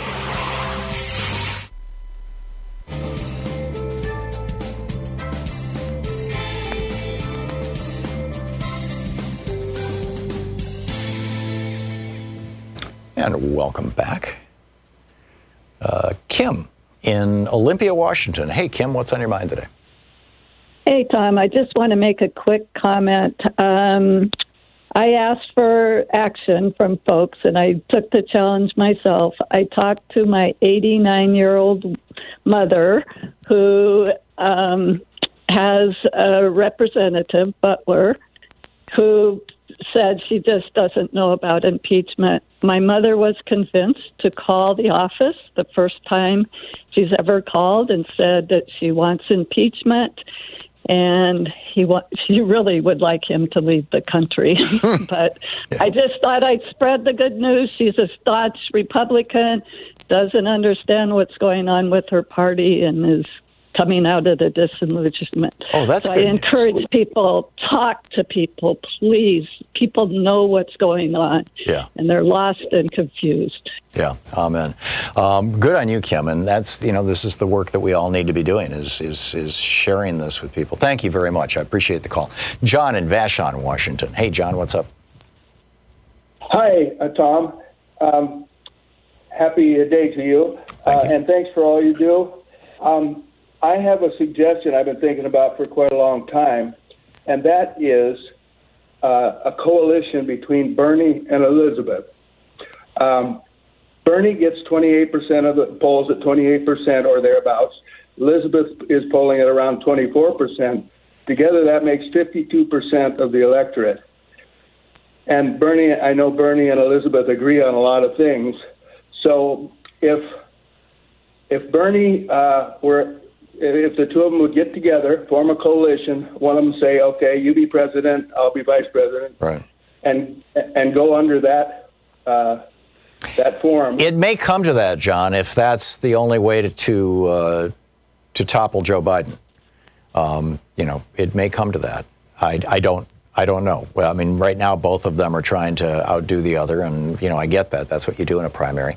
And also, nobody has voted yet. And the polls are extremely fluid. And those numbers that you were citing are from polls that were weeks ago, and both of them are down quite a bit from there because there's just been relentless attacks on progressive policies, particularly Medicare for All, on MSNBC and CNN, and of course on Fox. But the media has been just going after these guys. I mean, Donnie Deutsch on MSNBC, and pretty much half the people on CNN. The progressive policies basically have one defender on CNN, and that's Van Jones. And over on MSNBC, I'm not sure that they have any solid defenders for things like Medicare for All, who are regular participants or hosts. Maybe Joy Reid, I'm not sure. But there's a ways to go, but I think your idea of them coming together is not something that either one of them would want to hear pitched to them right now. I can tell you from experience, talking at least to Bernie, but I suspect that we may end up at that point. At least progressives may end up at that point where, if it looks like it's going to be alternatively Pete Buttigieg or Joe Biden, simply because the progressive vote has been split, it may have to come together. John, thanks for the call. That was a good observation. We'll be right back. It's 22 minutes past the hour. Stick with me.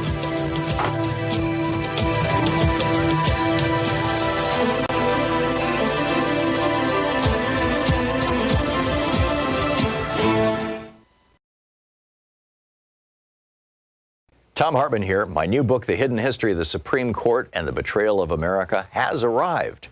What if the Supreme Court did not have the power to strike down laws? Discover the hidden history of judicial review and this scam called original intent. Learn how we can save the planet by modernizing the Supreme Court.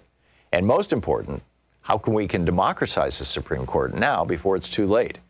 From the time Americans wake up until the time we go to bed, everything we do, touch, ingest, breathe, and use has been touched by the Supreme Court. In this book, I lay out the history of the Supreme Court from Alexander Hamilton until how the court overstepped its constitutional powers. America does not belong to the kings and queens of the court. It belongs to the people. The Hidden History of the Supreme Court and the Betrayal of America is available now in fine bookstores everywhere.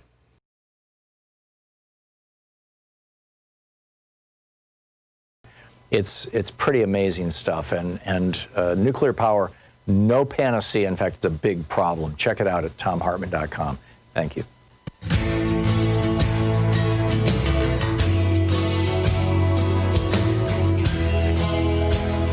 And welcome back. Thom Hartmann here with you. I was just looking at the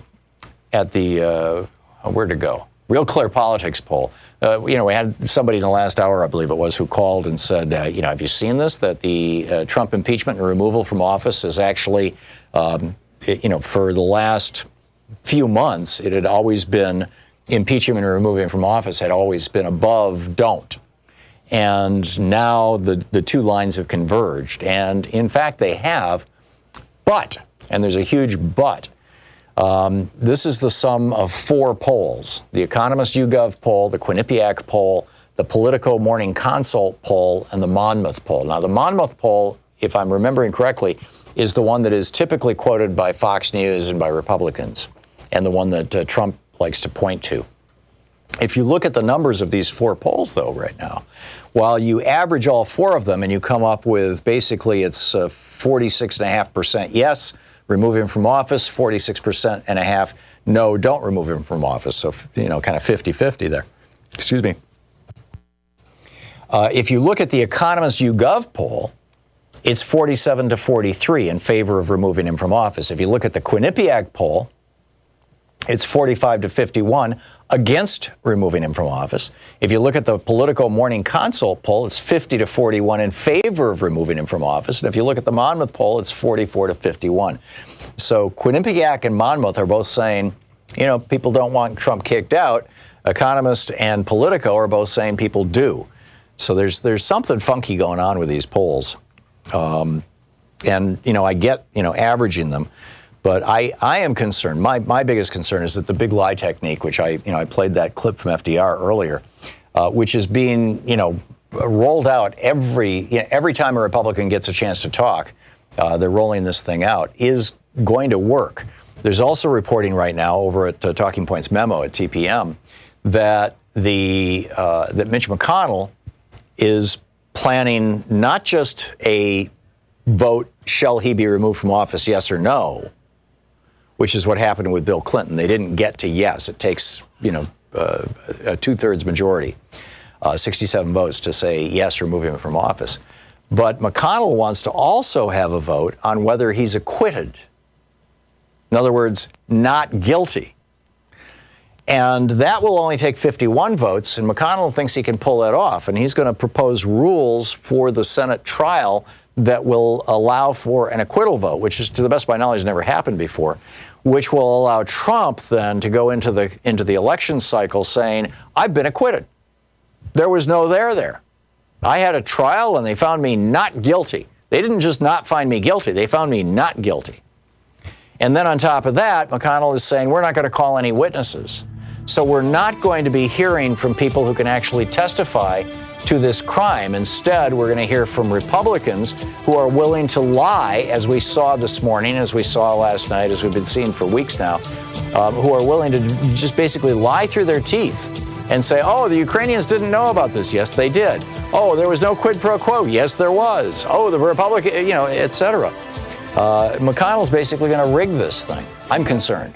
You're listening to the Thom Hartmann Program. Call 202-808-9925. So we can talk about that. We can talk about Jim Jordan and all these guys interrupting. Is it testosterone poisoning, small penis syndrome? Who knows? I mean, those are some of the things being proposed on Twitter right now.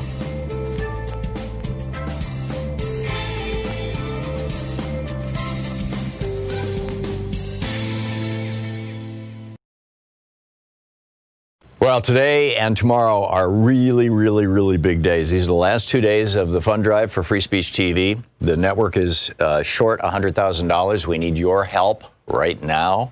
And a group of donors have stepped up and put together a match up to $30,000. Your donation of $1,000 becomes $2,000. Your donation of $15,000 becomes $30,000.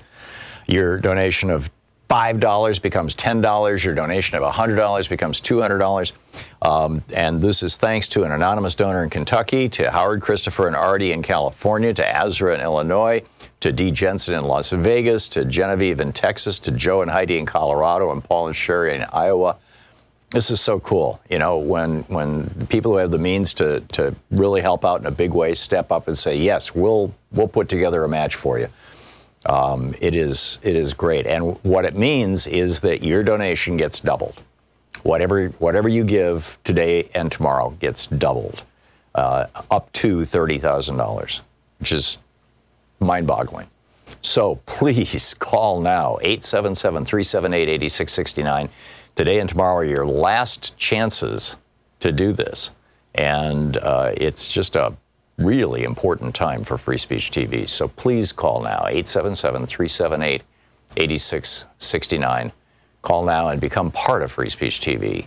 If you've never donated before to Free Speech TV, it's a great time to join our family. If you are a regular donor to Free Speech TV and you can afford to toss a little bit extra in right now, it's a great time to do that too. We really, you know, as we're going through this impeachment hearing, and just the wild circus, and the Republicans clearly running the big lie strategy. Ukraine didn't even know they were being shaken. Yes, they did. They knew it. The New York Times had reported it. Yeah, I mean, it's like crazy, you know, and we need media that will tell the truth. And that's Free Speech TV. It is frankly shocking how infrequently the big corporate media even gets things right. I mean, yesterday, for example, the New York Times had a headline saying that that the Democrats are employing a particular strategy, with regard to impeachment because of its impact on the future elections. They literally did not quote a single Democrat on the record or off the record. They just made this up. They just read the minds of the Democrats. But there was not one word in the entire article or the headline about the Republicans using this as an election strategy. I mean, it was, and this was the New York Times. We need Free Speech TV. We need everybody in America to know about Free Speech TV. We need your neighbors to know about Free Speech TV. We need your friends to know about Free Speech TV, and your relatives and your cousins and uncles and nephews and nieces. And that's only going to happen if Free Speech TV stays on the air, and they're $100,000 short right now. So please call now, 877-378-8669, and your contribution will be doubled. With a $20 gift, you'll get the sticker Gravity, the only law Trump hasn't broken. With a $50 gift, you get the Nobody is Above the Law tote bag. With a $120 gift, you get the T-shirt, Never Again Is Now. Or with a $120 gift, you can get my, now this is pre-release, it won't be out until February, but you get my new book, The Hidden History of the War on Voting, which is really the hidden history of the Republican war on voting. Put a lot of work into this book, and it's got some really, really, really shocking information in it. I think you'll really enjoy reading it. Enjoy might be the wrong word, but you'll be informed by reading it. And you will, I believe, almost certainly, it certainly worked out this way in the past, you will get it before anybody else does if you send $120 or $10 a month for a year to Free Speech TV right now. With a $240 gift, we'll do a virtual meet and greet online that you can participate in, ask me questions, whatever you want. With a $360 gift, we've got the Study Up with Professor Tom book package, The Hidden History of Guns and the Second Amendment, my book about how basically the Second Amendment was written to protect the slave patrols in the South, the hidden history of the Supreme Court and the betrayal of America, the story of how the Supreme Court has seized power that it was not given in the Constitution and has used that power to corrupt our democracy in ways that are really destructive.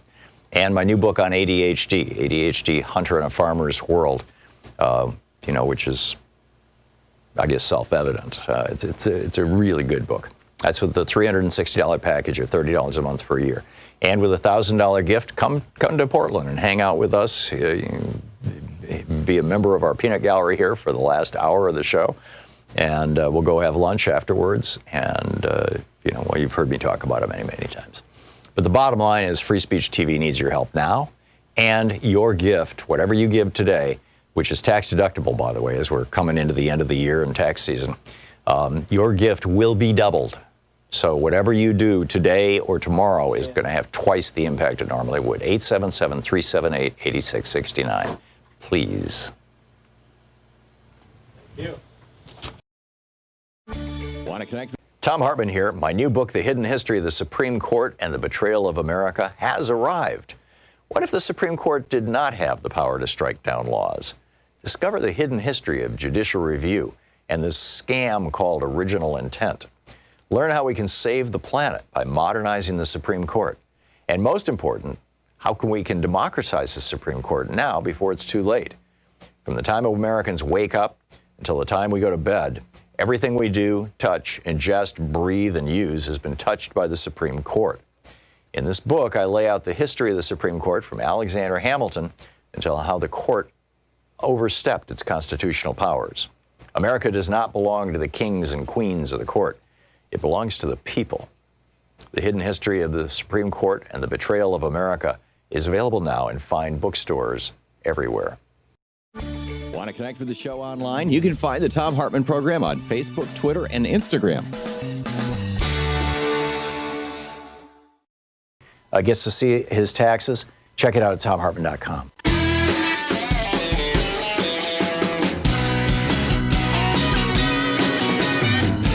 Welcome back. Oh, it's time for our Pigeon Alert. This is incredible. True story. In fact, it's in the New York Times by Christine Hauser. Someone is putting cowboy hats on pigeons in Las Vegas. No one knows why. There was a rodeo in town, but the rodeo said it wasn't us. And, they went to the reporters went to the Las Vegas police and said, is this abuse of birds? And the police said, this is not a police matter. We don't know what's going on. The video of it has gone totally viral on the internet, and nobody knows. Well, I'll tell you what's going on. Everybody knows that pigeons are actually robots sent here to spy on us from the planet Xenu. Every 6 months or so, or maybe once a year, the mothership comes down and takes up all the pigeons who have been around up into the mothership and drops a brand new load of these robots to spy on us. Whenever you see powerful people collected, you will see pigeons. And nobody's ever seen a baby pigeon, and nobody's ever seen a dead pigeon. So, why? Because they're robots. So, yeah, simple explanation. I mean, come on. Oh, man. Yeah. Okay, so Eric in Auburn, Washington. Hey, Eric, what's on your mind today? Pigeons notwithstanding. Hi there. Hey, Tom. Real quick, a couple of items. One is, I have found over time this whole situation, the chaos in the last few years has been absolutely increasingly distressing. And I got to think that there are for sure health problems for people all across the country. I know I've been feeling it. We know for the last 3 years that lifespan has gone down for the first time in decades. That is it's just. And what's leading it, by the way, what's leading it is the death of people in their 30s, 40s, and 50s, and they're dying from drug abuse and from alcoholism, and these are what are called diseases of despair. Back to you, Eric. Sorry for the interruption. It is sad, but it proves that people are paying attention, for God's sake.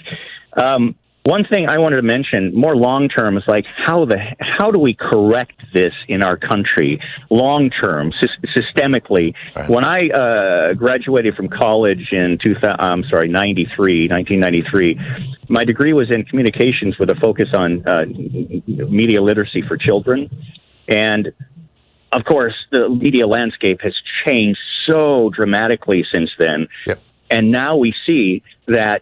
I think maybe we need to start with children to show them how to navigate the media landscape, to find fact, to find reliable sources. Because right now, I feel like so much of what we're up against is because the populace is not they're not interested in. They don't have the analytical skills to find reliable sources. So they're just believing total lies. Yeah, well, I think one of the biggest problems that we're facing is the way that Facebook works. They've got right wingers, hardcore right wing, like Breitbart, on their that they're promoting as actual news. And there's I was talking with a guy who does a progressive radio show yesterday, and he was telling me about all the people he knows that have been kicked off Facebook. I was kicked off Facebook, my personal account, and with no reason, nothing. I mean, not even a warning. Just boom, your account is disabled. You can download your data. Goodbye. And but I'm not so much complaining about that. The point I'm trying to make is that Trump is using Facebook as the core of his reelection strategy. He's got over 1,400 different ads running, the majority of them containing naked lies. And Mark Zuckerberg is saying, it's fine. The American people can just figure out what's truth and what's lies. And you can't do that in any other media. I mean, the ads on Facebook, they're video ads, and CNN has turned them down. They will not carry them. Yeah. So and about 40% of Americans get their Facebook as their primary source of news. That should tell us that this has moved into the realm of being, a public utility essentially, and it should either be heavily regulated or it should be nationalized, in my opinion. Eric, I got to move along, but thank you for the call. Excellent points you made. Rose in Cuomo, Puerto Rico. Hey, Rose, what's on your mind today? Hi, how are you?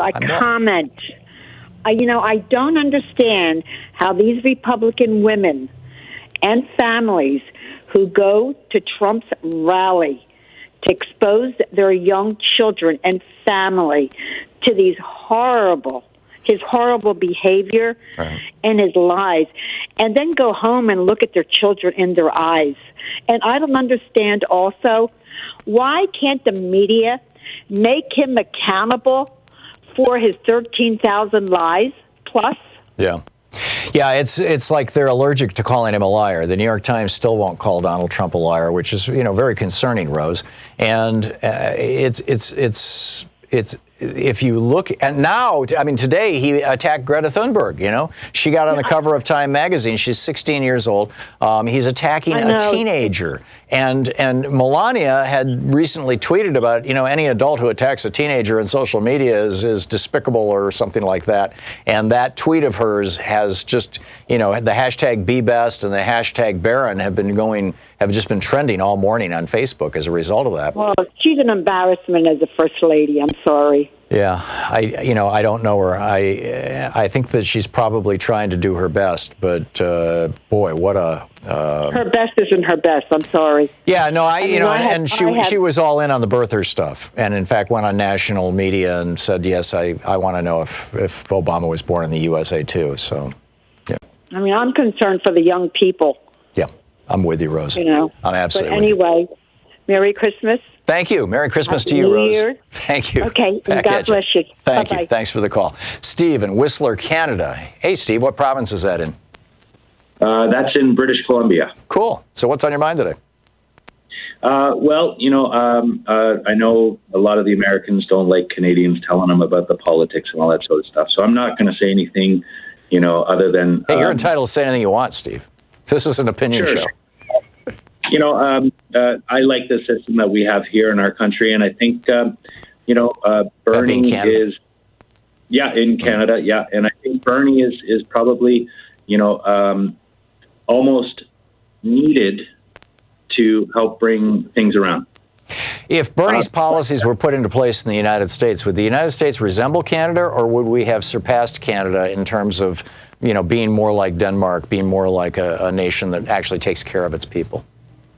Well, I think, it's going to be a work in progress for sure. Mm-hmm. But if you look at Medicare for All, with the hearing, the dental, and visual, that's better than what we have right now. Mm-hmm. So, look, I want to actually ask a question with regards to the impeachment. Mm-hmm.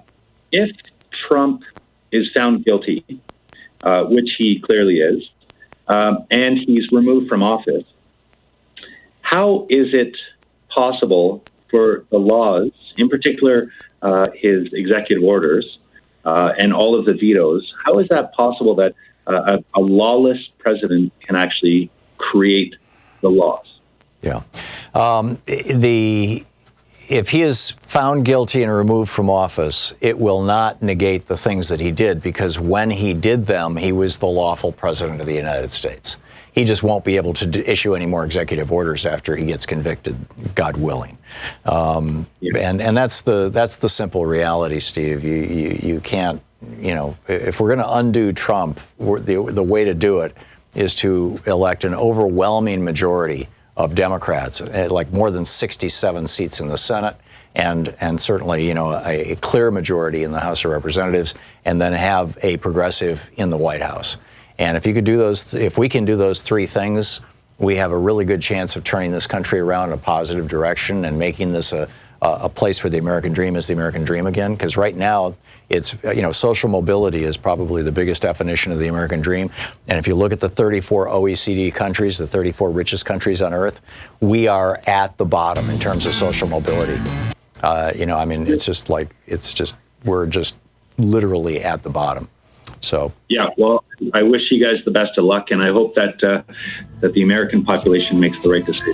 Thank you, Steve. Yeah, I do too. Thanks a lot, Stephen. Thanks for watching us up there in Canada. It's great talking to you. We'll be right back. It's coming up on 45 minutes past the hour here on the Thom Hartmann Program. Back with more of your calls. By the way, Mike Pence has said he's going to keep secret the testimony of his assistant. I'll tell you about that when we come back. You're listening to Thom Hartmann. Visit thomhartmann.com for audio and video archive. That testimony, by the way, being having to do with whether Mike Pence was part of Donald Trump's conspiracy against Ukraine.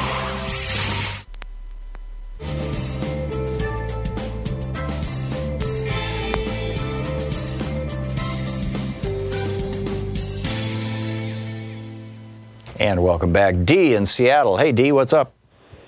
Hi. Hey. Can you hear me okay? Just fine, yeah. Basically, I just wanted to remind people about Trump. Remember when Trump and Ivanka met with Xi Jinping at Mar-a-Lago, and the same day China approves trademarks for 3 Ivanka's brands? Yep. That's from voting machines, semiconductors, it's not just shoes and shirts. Yep. And then remember the e-cigarette makers held a conference at his hotel, and the FDA announces it will delay federal oversight of e-cigarettes till 2022. My understanding, people are dying from that product now. That's correct. Nothing's going. And then the Trump administration increased the allotment for H-2B visas for foreign workers, and then within days, Mar-a-Lago applies for 76 new visas, even though local job agencies had over 5,000 applicants qualified. So I guess, Trump, oh my God, there's just a list. Why aren't because I'm tired of hearing people blame the Democrats. The Democrats, if Republicans keep bringing up Biden's son, they need to bring up Trump's kids. I mean, we're paying almost $500,000 on one of Eric Trump's vacations. The Aspen vacation, and then he's spending over $100,000 for other Trump property inspections. I mean, over $120 million in golf. In the first 80 days of Trump administration, he had spent more in travel for himself and his family than Obama did in 8 years. Yep. Where's the outrage? I mean, there is so much. Here's the problem, Dee. What the Republicans did when they took down Hillary Clinton was they had 2 issues: emails, Benghazi. And those were symbolic of all the ways that they were alleging that Hillary Clinton was corrupt or incompetent or incapable or shouldn't be president or whatever. But they had 2 issues. Now, there was a large spectrum of areas where Americans disagreed with Hillary on a bunch of things, trade deals and other stuff like that. They could have said, here's the 22 reasons why you shouldn't vote for Hillary Clinton. But instead, they just pounded on those 2 things. The Democrats, up to this point, have failed to identify 1 or 2 things that Trump did wrong that they could beat him over the head with over and over and over again as iconic representations, as meta descriptors to this broad spectrum of corruption and abuse of office that you've just scratched the surface with, Dee, as we both know. And I'm very concerned that the Republicans with Frank Luntz and the consultants that they employ are world-class communications experts. And the Democrats keep thinking that being honest and being truthful and having good policies that are actually going to help people is enough to get them through. And you look all the way back to 1980, where Ronald Reagan lied through his teeth to become president of the United States and lied for 8 years, and then George Herbert Walker Bush lied to us. And the only lie that he was ever held to account for, the Republicans held him to account for because he raised taxes. So, I'm concerned about Democratic messaging, and, I just don't know where to go beyond that. In reference, I just want to let you know I got banned from Google for mentioning these facts, especially live streaming on Fox News, so I can't leave any messages anymore. Then they erased everything I've done in my history. Wow. Because I mentioned Trump owes police. He buys some T-shirts, police support Trump, but he won't pay them. He won't. When they speak since 2016, he has not paid his bills. It's incredible. And next, Dee, I got to run. I'm sorry, but we're hitting the break here.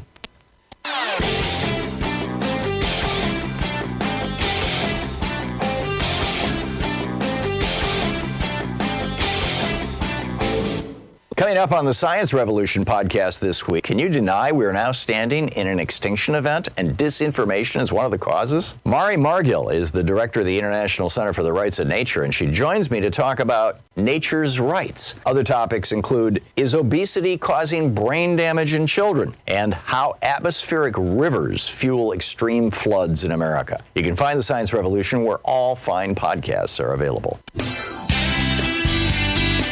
Well, this is getting interesting.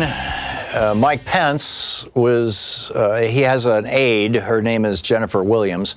She was on the call when Donald Trump basically said, nice little country you got there.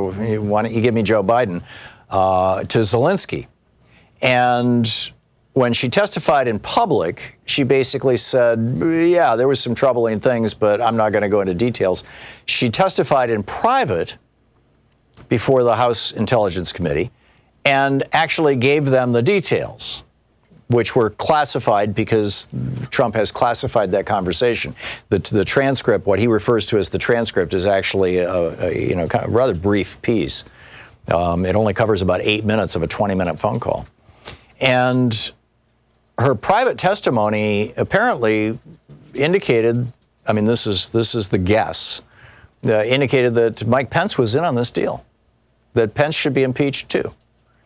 And so the House Intelligence Committee, Adam Schiff, reached out to Pence's lawyer, Matthew Morgan, and said, please allow us to declassify Jennifer Williams' testimony so that we can put it out in the public venue. And the lawyer for Mike Pence said, no, you can't do that. He said, at this point, the Intelligence Committee's oversight authority is limited to those areas in which it may potentially legislate or appropriate, which are the functions of Congress. But basically, he's saying, the lawyer for Mike Pence, do not recognize your authority as one of the committees conducting an impeachment inquiry. Because the entire executive branch, Trump has ordered the entire executive branch to not recognize that. So, remarkable stuff. Rita in Chicago. Hey, Rita, what's on your mind today? Hi, Tom. Hey, just reference to what you were just talking about there. I wish that Democrats would always just say, what are they trying to hide? What are they trying to hide? Right. Just whenever, whether it's Pence or Trump. But anyway, that's what I Or use the word cover up a lot. Yes, absolutely. Exactly. Just hammer it to people. So, yeah, what I called about, I recently watched a few weeks ago that Rick Steves special on PBS called Rise of Fascism in Europe. I believe it was probably like a year old or so. Mm-hmm. The date I found out was 2018, not 2019. I think I saw it over Thanksgiving. Did you see it on TV or did you watch it on the internet? Yeah, on TV, on one of their pledge drive things. Mm-hmm. Yeah, The Rise of Fascism in Europe by Rick Steves. Oh, my God. The similarities to what's happening here today, talking about how Hitler's secret weapon was propaganda. Well, back then it would have been newsprint and flyers and microphones and radio. Today, in radio today, social media. But what got me was seeing the footage from back then of the huge crowds cheering Hitler where he's out in front of whatever building, thousands of people he's got his populism, nationalism message. Mm-hmm. They're just cheering, not always knowing what they're probably even cheering for. And I'm thinking, oh my God, if you took that film footage from then, superimpose some red MAGA hats, it would look just like one of Trump rallies, because I'm convinced that half the people at those rallies don't know what they're cheering for, because they don't know they're voting against their best interests. So, oh my God, it just really caught me when I watched the whole thing. Even though I'm getting laid off at my job, I felt it was worth the $60 pledge to order the DVD so I can try to educate some family and friends. But just kind of in closing, I just wanted to mention that my father was a POW in World War II. He was captured at the Battle of the Bulge. Never talked about it. It was so painful. But even he was a staunch Republican his whole life. He would turn over in his grave if he saw what was happening here, what he almost lost his life for, what's kind of happening again. Yeah. So that was my comment on that. And I don't know how we get people to see this, to see what's going on here. What do you think? Are they so wrapped up in their own little bubbles, so obsessed with watching reality TV they don't even care? What do you think? How can they not see this? I am very, very concerned, Rita, and I think many of us are that we are moving in that direction. And FDR warned us. The experience of Europe in the 30s warned us. The generation that lived through that is now by and large dead. And, so we may have to learn our lesson all over again. Right. Rita, I got to move along, but thank you for the call. It's great to hear from you. Nancy in Elkhart, Indiana. Hey, Nancy, what's up? Well, hi, Tom. I really appreciate what your previous caller said, because I'm the same generation as she is. I'm very disappointed in the Democrats that are responding in the hearings. Mm-hmm. I wanted to know, my question is, do you have any knowledge of I guess it would say the plan that the Democrats are using in the inquiries? I don't think they've had any, I guess it would say, debate skills. I don't know if it was a plan. Maybe you know. Maybe, like you said, I believe you used the word messaging. Mm-hmm. When they hear a lie that the Republicans have used in their statements, it seems like when it's their turn to speak, it seems like they haven't even listened. Yeah. They come back with their prepared line. They could just at least say, that is wrong. The public should know it's wrong. I'll tell you what's wrong about it. And if they have to go into their prepared speech, but they should definitely counter with what that person says. And I don't hear any of the Democrats doing that. And naturally, the public gets so bored, the Democrats repeat the same things over and over. Do you know? Yeah, and I think, I was watching this morning and listening to Jim Jordan literally tell lies and waiting for some Democrat to say no, or you lie. It's the old, what was it, Joe Wilson or whoever it was who said that, to Obama. The Republicans constantly are interrupting people. I opened this show by playing Pramila Jayapal being interrupted repeatedly by Jim Jordan and I believe Matt Gaetz as well. And, they get a gavel, but they don't get kicked out. They don't get shut down. They don't lose their time. And the Democrats need to learn some theater lessons from the Republicans. They really, really do. And I'm concerned that it's too late now in the House. But we'll see what happens with the Senate trial. It's going to be real interesting. Nancy, I got to run, but thank you so much for the call. We'll be back. We want to talk. We'll continue this conversation. In fact, all the conversation we've been having. And I also want to get into some geeky science here. Stick around. You're listening to Thom Hartmann.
Well, today and tomorrow are really, really, really big days. These are the last 2 days of the fund drive for Free Speech TV. The network is short $100,000. We need your help right now. And a group of donors have stepped up and put together a match up to $30,000. Your donation of $1,000 becomes $2,000. Your donation of $15,000 becomes $30,000. Your donation of $5 becomes $10. Your donation of $100 becomes $200. And this is thanks to an anonymous donor in Kentucky, to Howard, Christopher, and Artie in California, to Azra in Illinois, to Dee Jensen in Las Vegas, to Genevieve in Texas, to Joe and Heidi in Colorado, and Paul and Sherry in Iowa. This is so cool. You know, when people who have the means to really help out in a big way step up and say, yes, we'll put together a match for you. It is great. And what it means is that your donation gets doubled.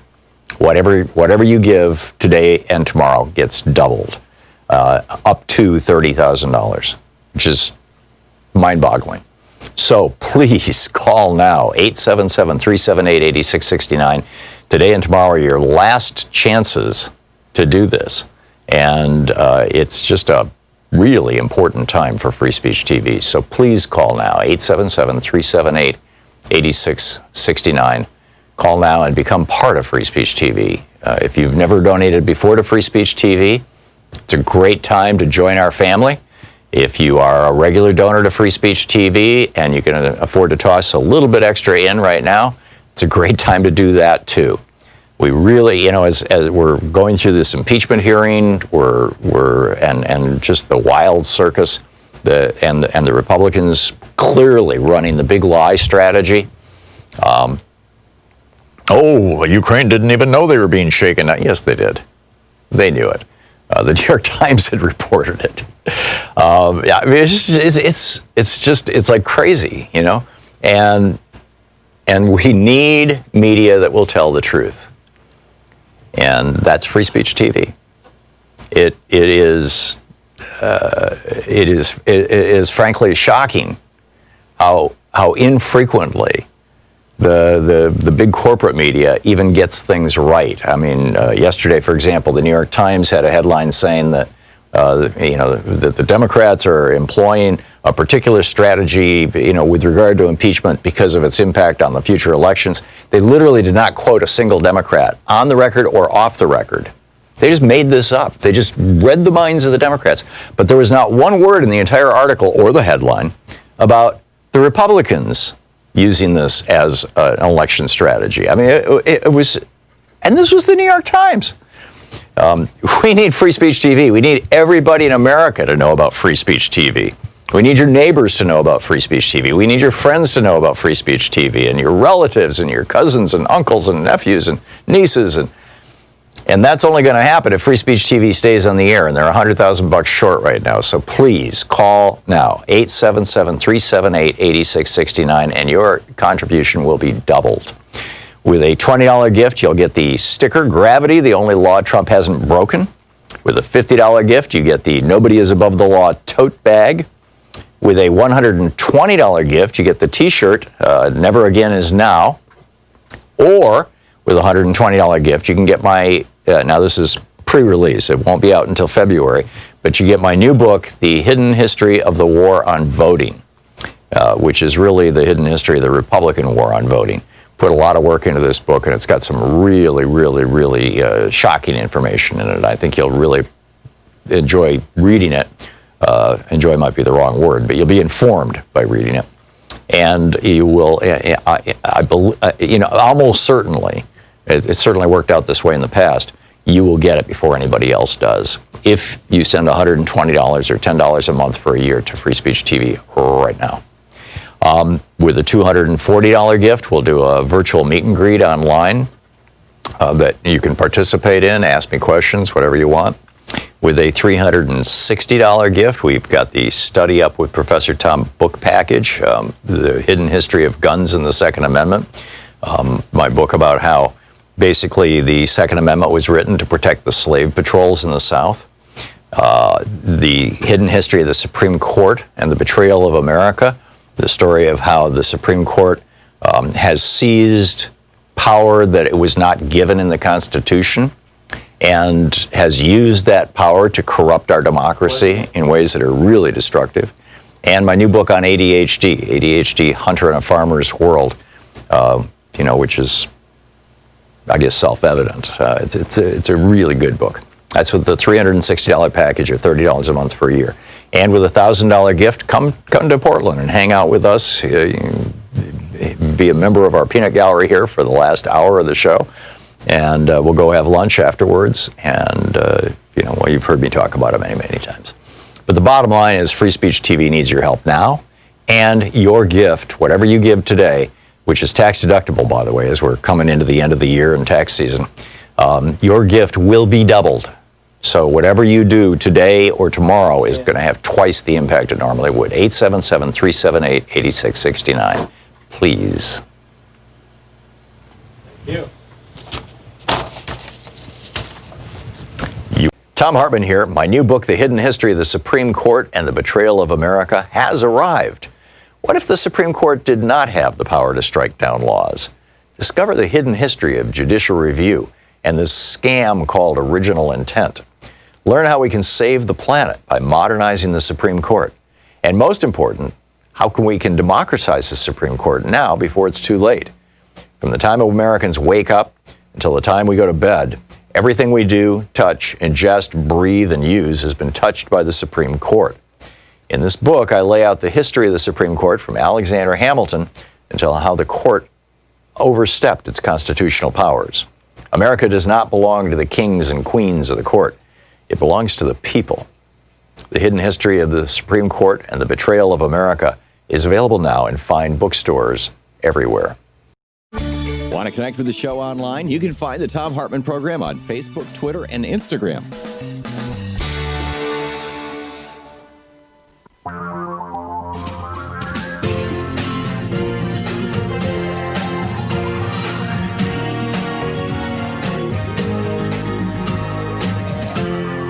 This is the Thom Hartmann Program. And welcome back. Thom Hartmann here with you. And you need to know this. Our oceans are dying. All right. This is a new report that was just issued Saturday at the annual Global Climate Talks in Madrid.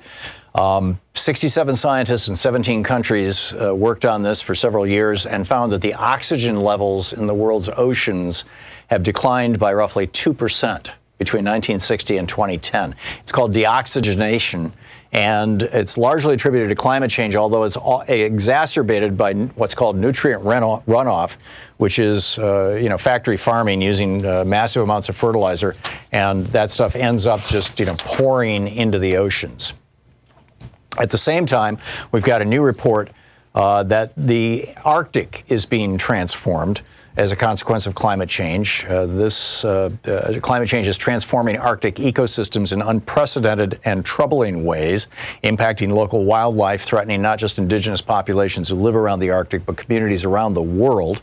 This is from the 14th Annual Arctic Report Card, compiled by more than 80 scientists with the National Oceanic and Atmospheric Association.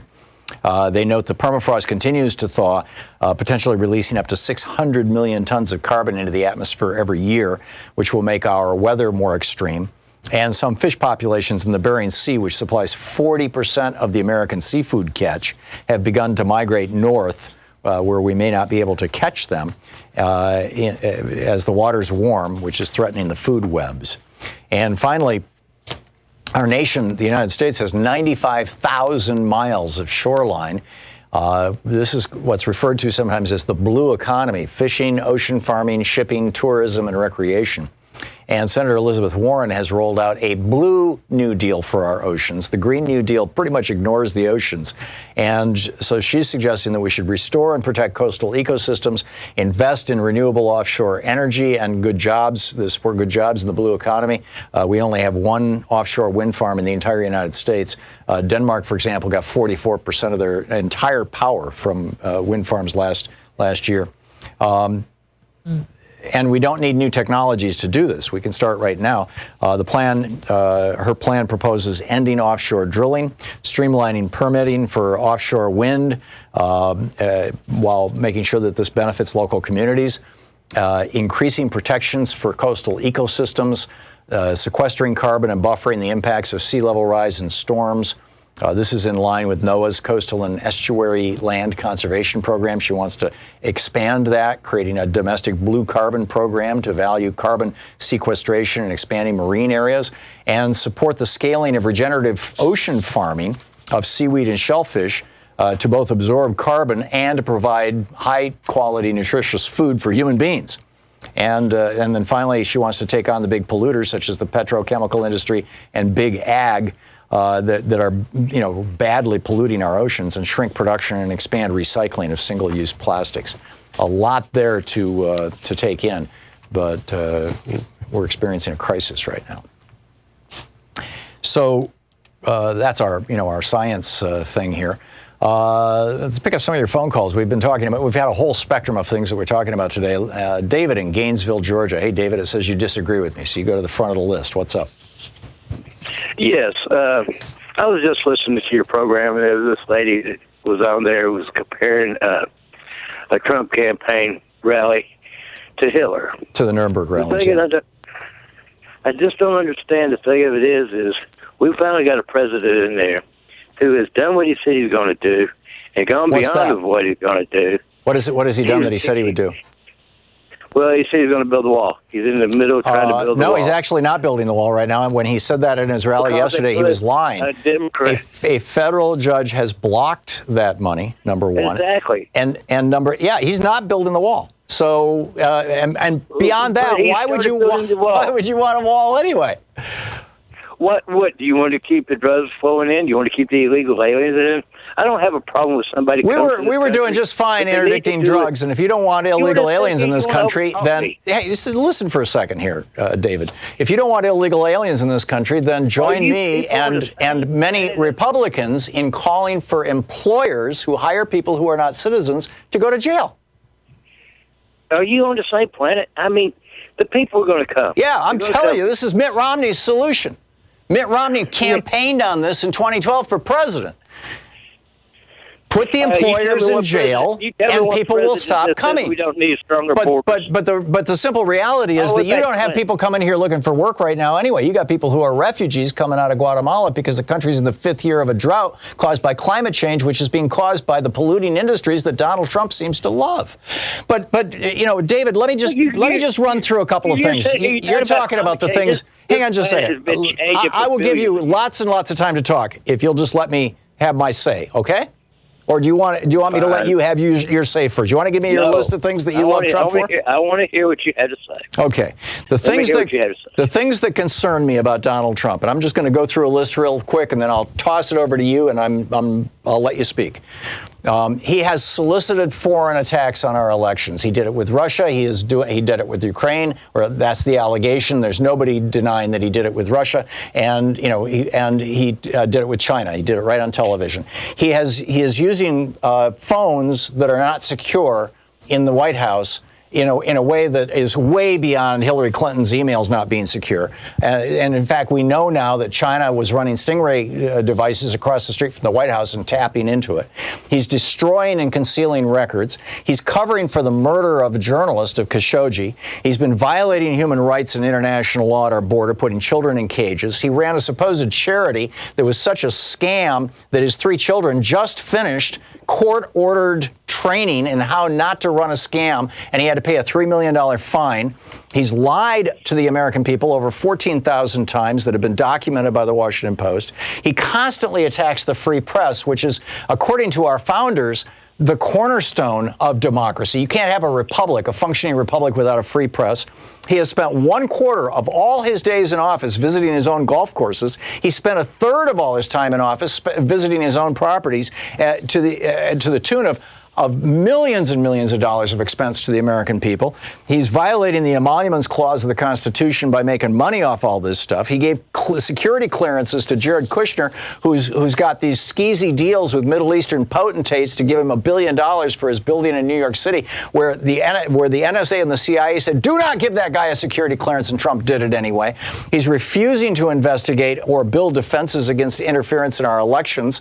Him and Mitch McConnell both, the Democrats in the House passed that legislation to simply harden our election infrastructure, Trump is like, oh, no, I don't want to do that. That's just a beginning of my list there, David. Now, I turn it over to you. Why should such a person continue to be our president? Well, you see, most of what you have come back at me with is just allegations. Allegations. You want to talk about spending taxpayers' money? What about Obama and his worldwide tours on the American dime? Obama's not president right now. That he went. I know, but he spent money going to countries that nobody listened to a word. Nobody said anything. The point is, the man has done what the man said he's going to do, and then some. You were throwing up things to me that hasn't been proven. The one argument that you can make for Donald Trump right now, David, and I would encourage you, if you want to advocate for him, to use this, is that the economy is doing really well. Now, my rebuttal to that would be that the economy is doing really well for the upper class and for wealthy people, and that 44% of American workers are making a median income of $18,000 a year, that the bottom half of the economy has been wiped out. You've got 3 men in the United States who own more wealth than the bottom half of America.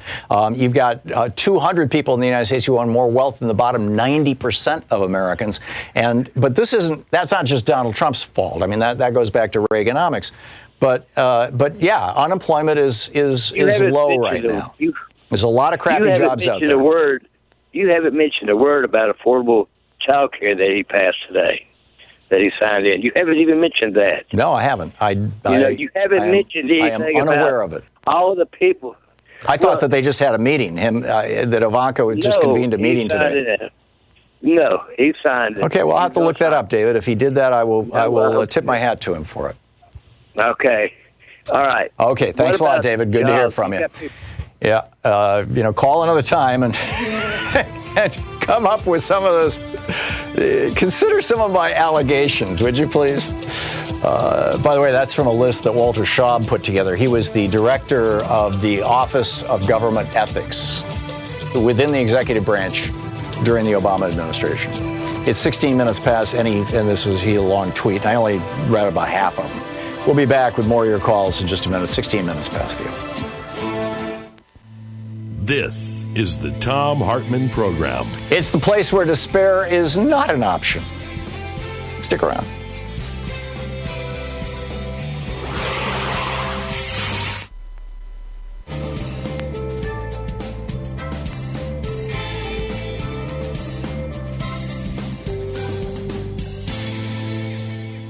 And welcome back. Linda in Detroit, Michigan, watching us on Free Speech TV. I used to live in Detroit. Linda, what's up? Hey, hi, Tom. First of all, thank you so much for all you do. Oh, my gosh, you keep our world together. Thank you.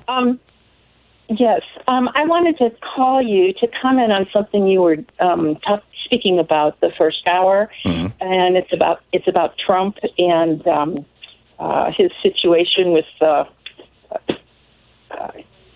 North Korea.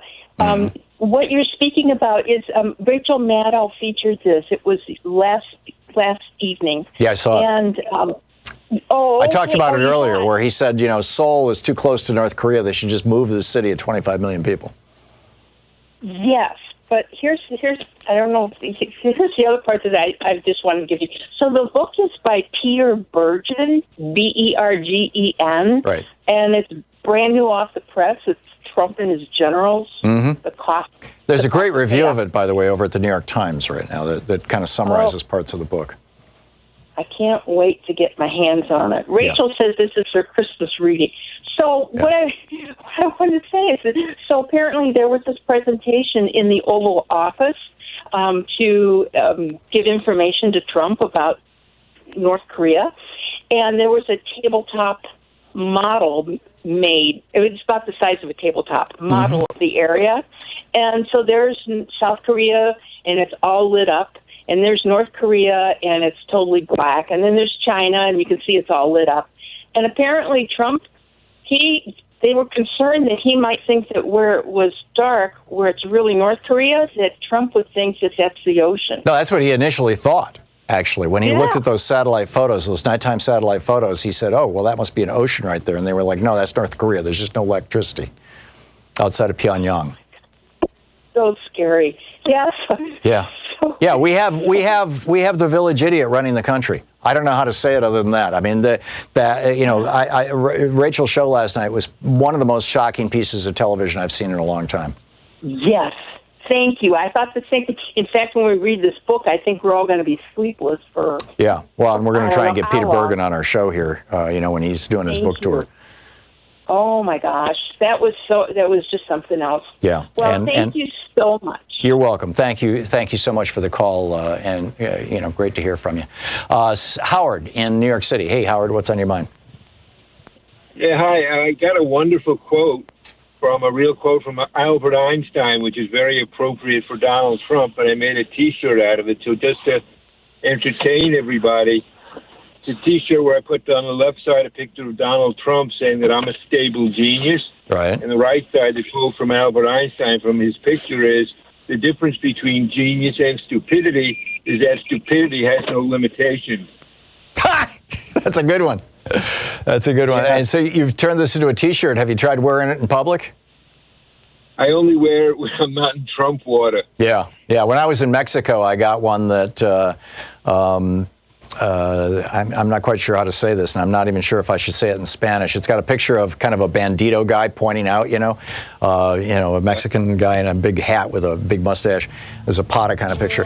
And it says basically, Trump, blank your mother, in Spanish. Yeah. And I wore that in public once, and I got a pretty startled look from somebody who apparently spoke Spanish. And I thought, okay, that's it. I'm not going to wear that T-shirt anymore. Right. I know I'm sensitive where I wear it, because I don't want to get injured by one of his crazy Yeah, there you people. go. Howard, thanks a lot for the call. We'll be right back.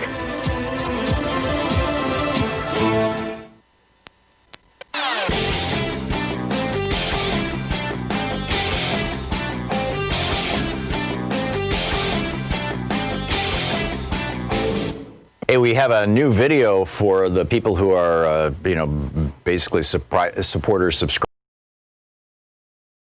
Thom Hartmann here. My new book, The Hidden History of the Supreme Court and the Betrayal of America, has arrived.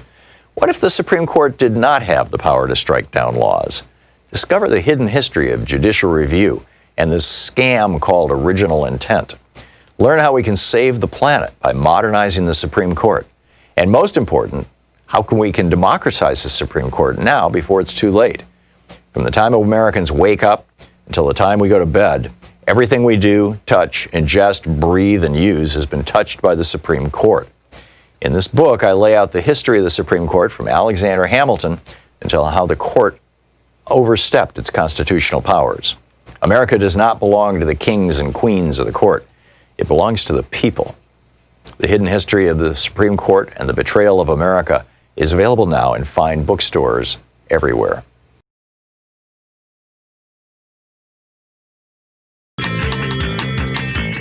Welcome back. Thom Hartmann here with you and Paul in Woodinville. Hey, Paul, what's on your mind today? Well, Tom, I want to, first of all, answer a question of Nancy in Elkhart, Indiana, who asked, why don't the Democrats argue back or fight back? And the perfect demonstration example would be your conversation with this guy from Gainesville, Florida, David. And the lesson is, it is sheer foolery to argue with an idiot. Because... I don't think he's an idiot. I think he's malinformed. I think he's one of those people who's been getting his news from Fox News or Facebook or right-wing hate radio. Well, that's what happens is they listen to Fox News and then they troll progressive radio. So, and repeat what they've heard. I have never heard a conservative actually say anything of original thought that came out of their mind. So he started the call with a bunch of falsities and you argued back. And if you do that in a hearing, you're wasting your time.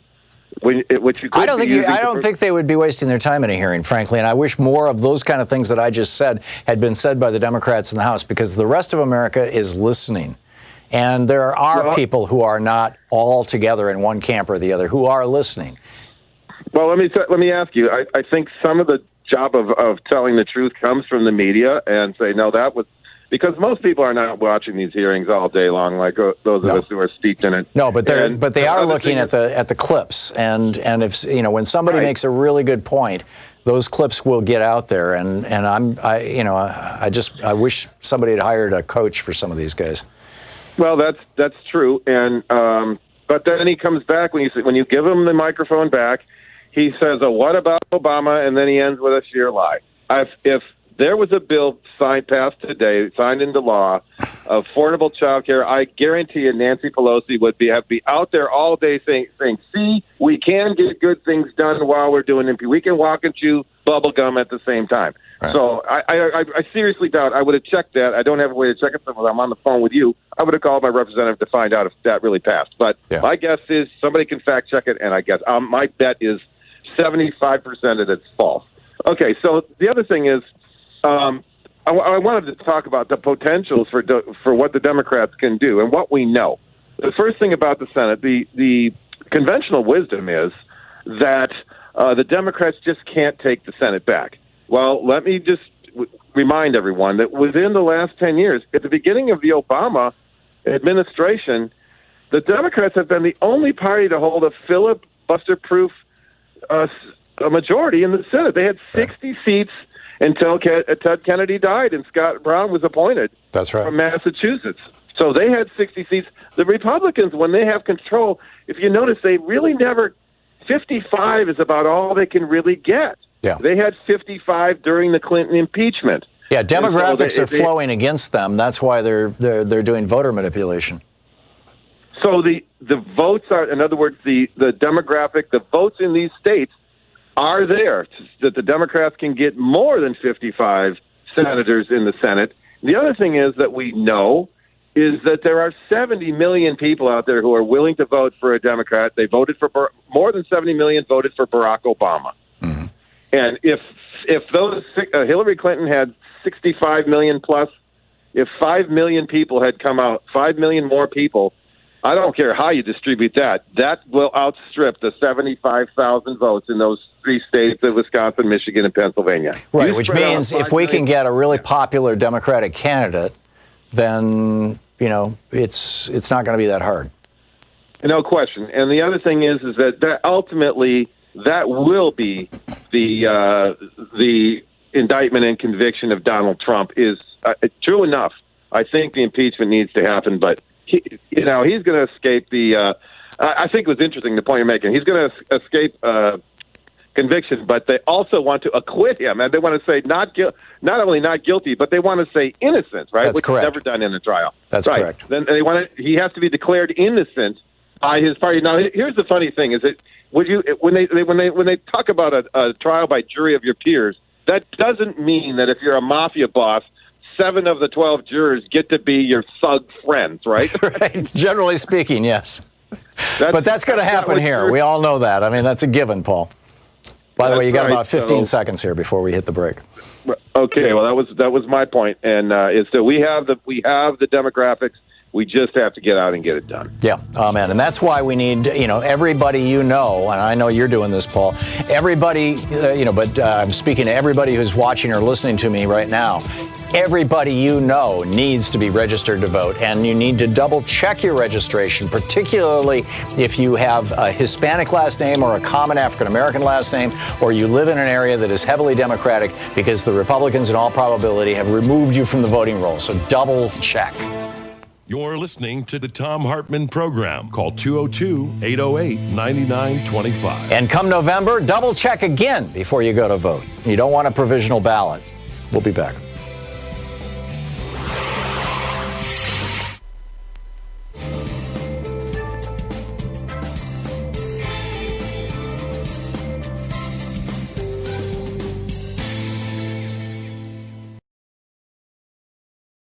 Well, today and tomorrow are really, really, really big days. These are the last 2 days of the fund drive for Free Speech TV. The network is short $100,000. We need your help right now.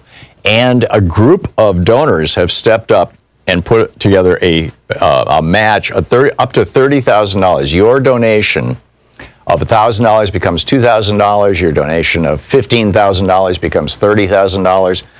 Your donation of $5 becomes $10. Your donation of $100 becomes $200. And this is thanks to an anonymous donor in Kentucky, to Howard, Christopher, and Artie in California, to Azra in Illinois, to Dee Jensen in Las Vegas, to Genevieve in Texas, to Joe and Heidi in Colorado, and Paul and Sherry in Iowa. This is so cool. You know, when people who have the means to really help out in a big way step up and say, yes, we'll put together a match for you. It is great. And what it means is that your donation gets doubled. Whatever you give today and tomorrow gets doubled, up to $30,000, which is mind-boggling. So please call now, 877-378-8669. Today and tomorrow are your last chances to do this. And it's just a really important time for Free Speech TV. So please call now, 877-378-8669. Call now and become part of Free Speech TV. If you've never donated before to Free Speech TV, it's a great time to join our family. If you are a regular donor to Free Speech TV and you can afford to toss a little bit extra in right now, it's a great time to do that too. We really, you know, as we're going through this impeachment hearing, and just the wild circus, and the Republicans clearly running the big lie strategy. Ukraine didn't even know they were being shaken. Yes, they did. They knew it. The New York Times had reported it. Yeah, I mean, it's like crazy, you know, and we need media that will tell the truth, and that's Free Speech TV. It is frankly shocking how infrequently the big corporate media even gets things right. I mean, yesterday, for example, the New York Times had a headline saying that that the Democrats are employing a particular strategy, with regard to impeachment because of its impact on the future elections. They literally did not quote a single Democrat on the record or off the record. They just made this up. They just read the minds of the Democrats. But there was not one word in the entire article or the headline about the Republicans using this as an election strategy. I mean, it was, and this was the New York Times. We need Free Speech TV. We need everybody in America to know about Free Speech TV. We need your neighbors to know about Free Speech TV. We need your friends to know about Free Speech TV, and your relatives and your cousins and uncles and nephews and nieces. And that's only going to happen if Free Speech TV stays on the air, and they're $100,000 short right now. So please call now, 877-378-8669, and your contribution will be doubled. With a $20 gift, you'll get the sticker Gravity, the only law Trump hasn't broken. With a $50 gift, you get the Nobody is Above the Law tote bag. With a $120 gift, you get the T-shirt, Never Again Is Now. Or with a $120 gift, you can get my, now this is pre-release, it won't be out until February, but you get my new book, The Hidden History of the War on Voting, which is really the hidden history of the Republican war on voting. Put a lot of work into this book, and it's got some really, really, really shocking information in it. I think you'll really enjoy reading it. Enjoy might be the wrong word, but you'll be informed by reading it. And you will, I believe, almost certainly, it's certainly worked out this way in the past, you will get it before anybody else does if you send $120 or $10 a month for a year to Free Speech TV right now. With a $240 gift, we'll do a virtual meet and greet online that you can participate in, ask me questions, whatever you want. With a $360 gift, we've got the Study Up with Professor Tom book package, The Hidden History of Guns and the Second Amendment, my book about how basically the Second Amendment was written to protect the slave patrols in the South. The Hidden History of the Supreme Court and the Betrayal of America, the story of how the Supreme Court has seized power that it was not given in the Constitution and has used that power to corrupt our democracy in ways that are really destructive. And my new book on ADHD, Hunter and a Farmer's World, which is, I guess, self-evident. It's a really good book. That's with the $360 package or $30 a month for a year. And with a $1,000 gift, come to Portland and hang out with us. Be be a member of our peanut gallery here for the last hour of the show. And we'll go have lunch afterwards. And, well, you've heard me talk about it many, many times. But the bottom line is Free Speech TV needs your help now. And your gift, whatever you give today, which is tax deductible, by the way, as we're coming into the end of the year and tax season, your gift will be doubled. So whatever you do today or tomorrow is going to have twice the impact it normally would. 877-378-8669. Please.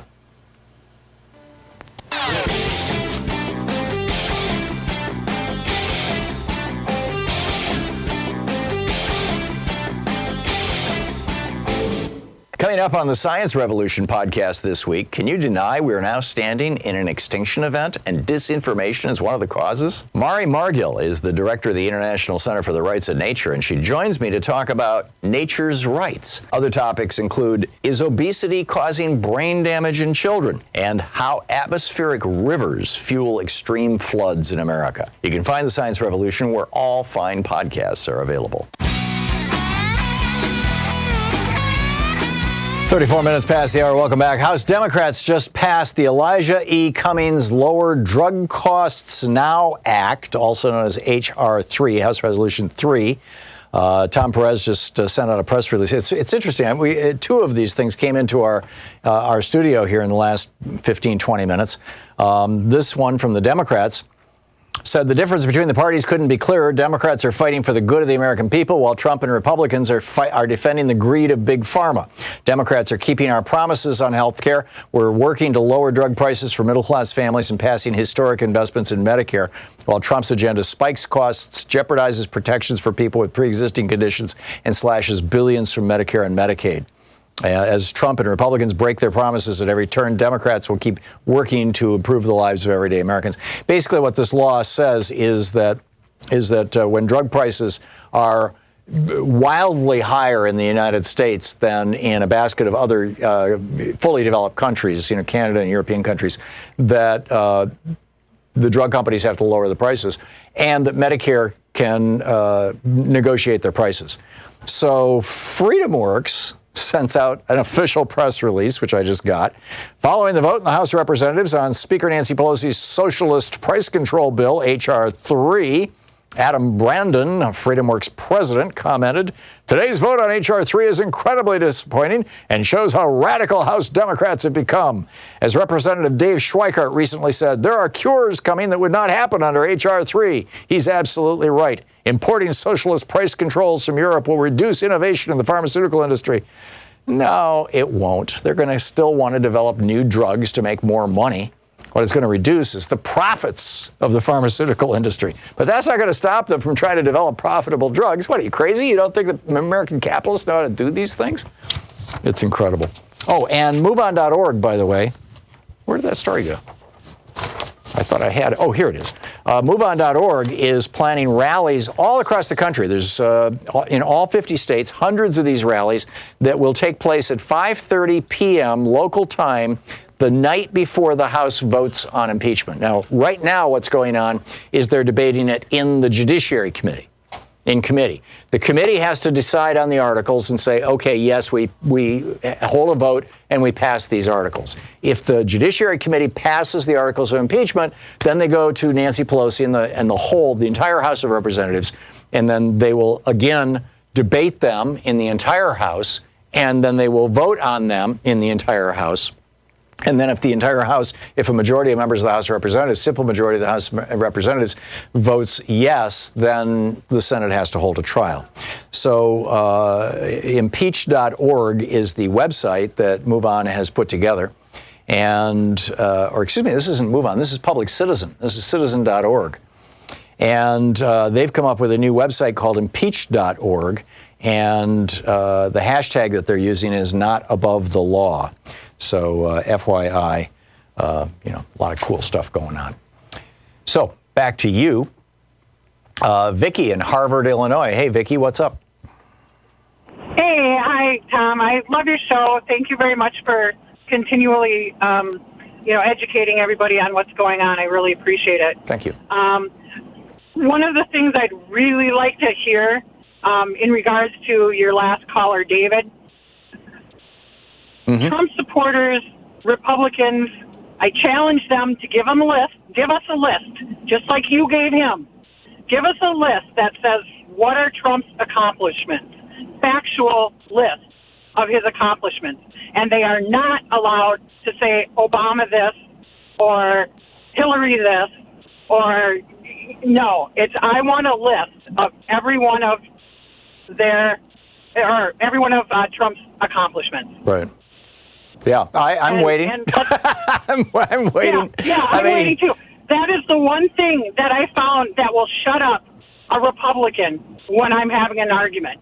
Yeah. Give me a list of factual items. The one thing that he has succeeded at is being insanely bombastic. I mean, he's just and lying. He's lied more than any president in history. I mean, the Republicans love to say, when Obama said if you like your health care or if you like your doctor, you can keep him under Obamacare, he was lying. And, for about 3% of Americans, that was actually not true.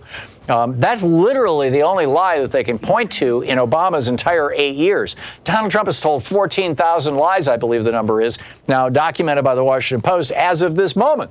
So, it's crazy. Correct. Vicki, I got to move along, but thank you for the call. Steve in St. Genevieve, Missouri. Hey, Steve, what's up? Hey, Tom. How are you? I am great, but I'll get better. I hope the same is true for you. No one's bringing up I would say, plausible reason to impeach this guy, and it will probably fly through the Senate as well. Do you know Capital One Bank, Deutsche Bank, they released the tax documents to the Supreme Court. Ruth Bader Ginsburg put a stay on it until December 13th, which is tomorrow. They're going to bring it up now, and they're going to discuss whether or not they should release it or not. Now, no mob boss has ever gone to jail for murder. They all go to jail for tax evasion or money laundering. And I guarantee you, it's all over those tax documents. Yeah, this is why he doesn't want his taxes out. It's and fraud and being in the pocket of foreign oligarchs all over the world, probably from Russia to Saudi Arabia. Yeah, I really don't think that the conservative judges are going to rule in Trump's favor when it comes to money laundering and tax evasion. I really don't think they're going to. I think they're going to side with the people and what it says. Yeah, well, I don't think that Sam Alito or Clarence Thomas, or Gorsuch or Kavanaugh will side with the people. But I think that it's possible John Roberts. He's become the swing vote. I think it's possible that John Roberts will. But we'll see. We'll see. Steve, thanks for the call. Kathleen in Topanga, California. Hey, Kathleen, what's up? Hi, thank you for taking my call. I was listening earlier about what Mitch McConnell is planning for when the articles of impeachment get to the Senate, and I was wondering, why send them to the Senate? Why not allow an impeachment vote to occur, and he will probably be impeached, but why give Mitch McConnell that win? Because it's the process defined by the Constitution. It has to go there? Yeah. Oh, okay. I just then in that regard, have you heard or do you think they have any plans on how to deal with some of this behavior that we're looking at? Are you talking about the behavior of Mitch McConnell saying that he wants to have a vote to find Donald Trump not guilty, to exonerate him? I don't know. I mean, I just, it would be an interesting question to, maybe we could get a Republican senator on, although I doubt that any of them are going to go on the record talking about strategy. You don't talk strategy, you do strategy. So we're just, this is going to be a really interesting show.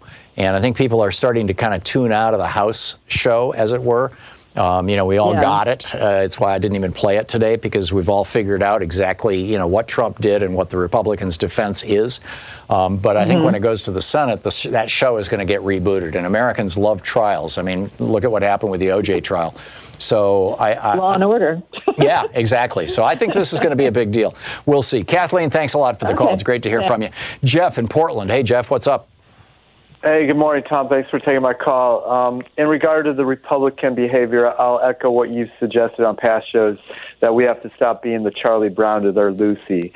And going high when they go low didn't work for John Kerry, a decorated war hero, when the draft-dodging W. Bush smeared Kerry's military record. Yep. Going high didn't work for Obama when Moscow Mitch denied him his constitutional right to appoint a Supreme Court judge. Yep. And it didn't work for Hillary Clinton, as one of your callers talked about earlier, when Hillary didn't stop and say something as Trump stalked her on the debate stage. Right. So given what you're reporting about McConnell's intention to have a sham trial in the Senate, Tom, I'm wondering if it's time to seriously argue for what John Dean and others have said. Impeach him in the House, but after that, just keep investigating and don't even send it to the Senate. Well, they don't have a choice of not sending it to the Senate. It's going to have to go to the Senate. That's prescribed in the Constitution. But the other part of what you just said, Jeff, I totally support, and I believe is still happening. In fact, I heard Adam Schiff say this yesterday on television, which is that they are continuing their investigations into Donald Trump. There is no such thing as double jeopardy when it comes to impeachment. With any other kind of criminal indictment or trial, you cannot be tried twice for the same crime. It's right there in the Constitution. But being impeached is not being tried for a crime. And so he can be impeached multiple times, or they could simply use the investigations that they're conducting to point out the crimes that he is committing. So as I forget his name, the caller we had a few minutes ago pointed out, some of this stuff is going before the Supreme Court, in particular Trump's taxes. There's also a hearing being held en banc, by the entire district court in Virginia, or circuit court in Virginia, of another aspect of Trump's criminal activity. I think this stuff is going to start leaking out. Jeff, thanks for the call. You're listening to Thom Hartmann. Visit ThomHartmann.com for audio and video archives. We'll be right back with more of your calls here. It's 45 minutes past the hour on the Thom Hartmann Program. Speaking the truth, the multinational corporations would really rather you didn't know all about.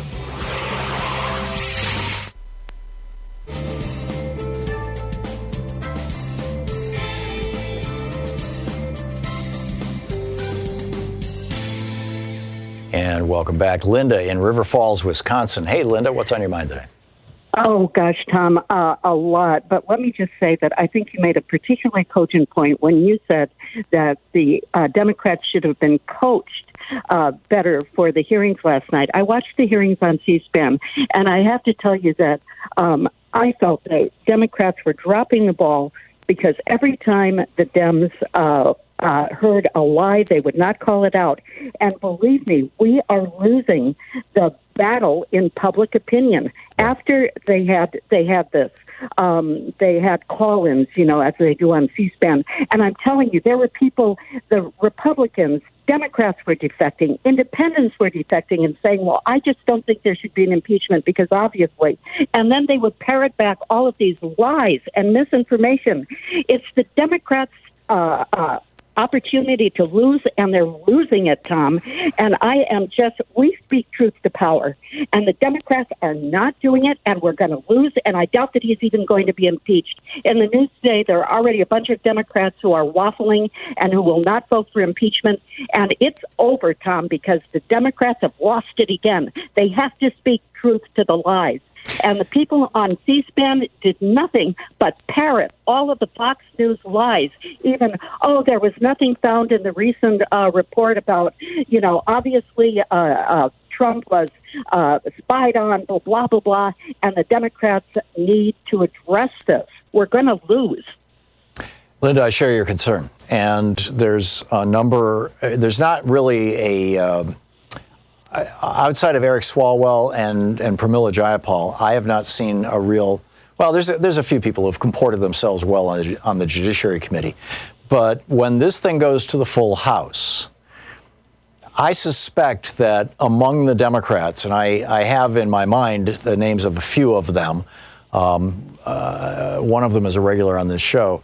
Who have the capacity, who have the ability, who are trained as lawyers, who really know how to speak in public, who have the ability to stand up and be the Democratic Party's versions of Jim Jordan and Matt Gaetz, or Getz, or however you say it.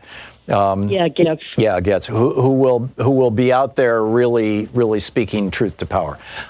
I hope. I mean, this is going to be our last chance. Isn't enough. Yeah. It is, and hope isn't enough. I've been calling. I've been on the phone for hours calling, and, of course, you get to voicemail half the time. Yeah. But the point of the matter is who do we need to tell that they've got to shape up their act, because this is disgusting. Yeah, well, and Jerry Nadler's very weak. I mean, he's been allowing the Republicans to run roughshod over him. Adam Schiff did a great job of not putting up with BS from the Republicans. Jerry Nadler has not done that. They are just trying to, they're just trying to make it so boring people will tune away. And they certainly succeeded with me this morning.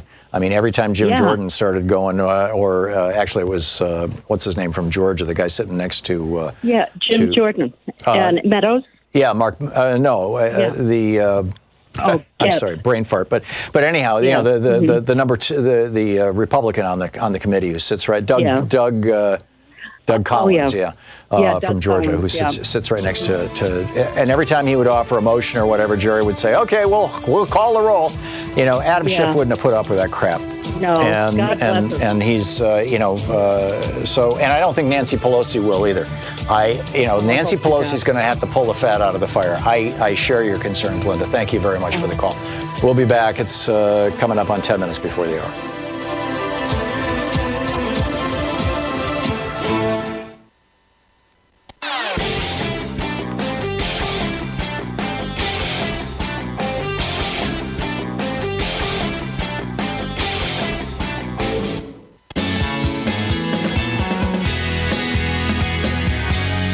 Welcome back. Con in Elizabeth, New Jersey. Hey, Con, what's up? Hi, Tom. I think our differences are just too great. I don't see us convincing them of anything and them changing our minds. And I think we're like a bad marriage that can only end in divorce. And that's what I see for our country is a separation. I just don't see us being able to come together anymore. We like hate each other. And I don't see a solution. And even if we get rid of Trump, impeach him or vote him out, like Bill Maher said on his last show, the Republicans, his supporters aren't going anywhere. It's going to you're going to have 63 million people who support him, and no matter what happens to him, you're going to have that conflict, and I really don't see a positive solution. I'm really scared, and you were talking about in your book about the gun situation in this country and the violence, and that's what I see in the future for our country, and I'm really, really afraid. I am very concerned about these things too, Con, but that said, we've been through really, really rough times in the past in this country. We fought a civil war. Basically a war against oligarchy. And I think that we're on the edge of another war against oligarchy. What you are seeing on the Republican side right now are, in many cases, decent Americans whose minds have been poisoned. And they've been poisoned by oligarchs. They've been poisoned by Rupert Murdoch, a billionaire media owner, and by the Koch brothers and Mercer and Adelson and some of these other right-wing billionaires, through their front organizations and things like that, and through right-wing hate radio. That is oligarchy, and we've got to start taking apart oligarchy in this country. We've got to bring back at least some sanity to money in politics, and frankly, if the Democrats can just win the next election by their fingernails, and I think the polling shows that there's a very good chance of that, actually, that we can take the Senate and that we can take the White House in the next election. Trump is that bad. Yes, he's got hardcore support, among about 30% of America, and fairly good support among another 10%. So he's got around 40% who will vote for him. That's not enough to win. And unless the Democrats really step in it, really blow it big time, I think that there's a really good chance. And then if the Democrats do take that power, step one has to be to overturn the Supreme Court decisions that say that money is free speech and that corporations are people. And if they can pull that off, then I think that there's tremendous hope for this country. If they don't pull that off, I think we're in for a protracted Cold War in this country, which is what we're experiencing right now. I don't know that it'll turn into a hot war because this is no longer regional. I mean, in the South, the plantation owners several thousand plantation owners in the South basically created an oligarchy in the southern states. The southern states were no longer democratic. They literally were not functioning as democracies. They were functioning as oligarchies, whereas the northern states were still functioning as democracies. So we had a regional war between the Democrats, the Democratic Republicans in the North, and the oligarchs in the South, and we defeated oligarchy in 1865. Now, we have not defeated oligarchy, and oligarchy began to rear its ugly head again in the 1970s. The oligarchs took the White House in 1980. They've taken much of our media and much of our political system, but it's not regional. It's national. It's all over the country, and so I don't see a shooting war or civil war kind of scenario. But this Cold War thing is you're right, Con, very corrosive to America. And all we can do, or the most we can do, is I think be as awake and aware as possible, and get all of our friends out to vote. We've got to do this at the ballot box in November. Con, thanks for the call. Patty in Meads, Kentucky. Hey, Patty, what's on your mind? Hi, thanks for taking my call, Tom. I just wanted to get the name of the book that Rachel Maddow talked about. Oh, it was either All Trump's Generals or Trump's Generals by Peter Bergen, who is the foreign correspondent for CNN. Great. Okay. I appreciate your time. Thank you so much. You're welcome. There's a good review of it over at the New York Times today, too. Maru in Hennepin, Oklahoma? Yes, Maru. Mm-hmm. Hey, Maru, what's up? Not too much. I have a gripe. Okay, this fellow from Florida, he was complaining about what President Obama spent on his so-called worldwide tours. Right. He was handling political business, correct? Yeah. And when he did take vacation, he spent his own money, if I'm not mistaken. There was American money spent as well for his security, but the simple fact of the matter is that in his first year in office, Donald Trump spent more taxpayer dollars on travel on the security details associated with travel than Barack Obama did in 8 years. I mean, it's just a simple fact. Matter of fact, that's what I was getting to, that point right there exactly. Okay, he spent so much of the Secret Service money that they had to apply for another allotment, correct? You're correct. That's right. Okay, now he's spending 8 years, in 6 months, what President Obama spent in 8 years.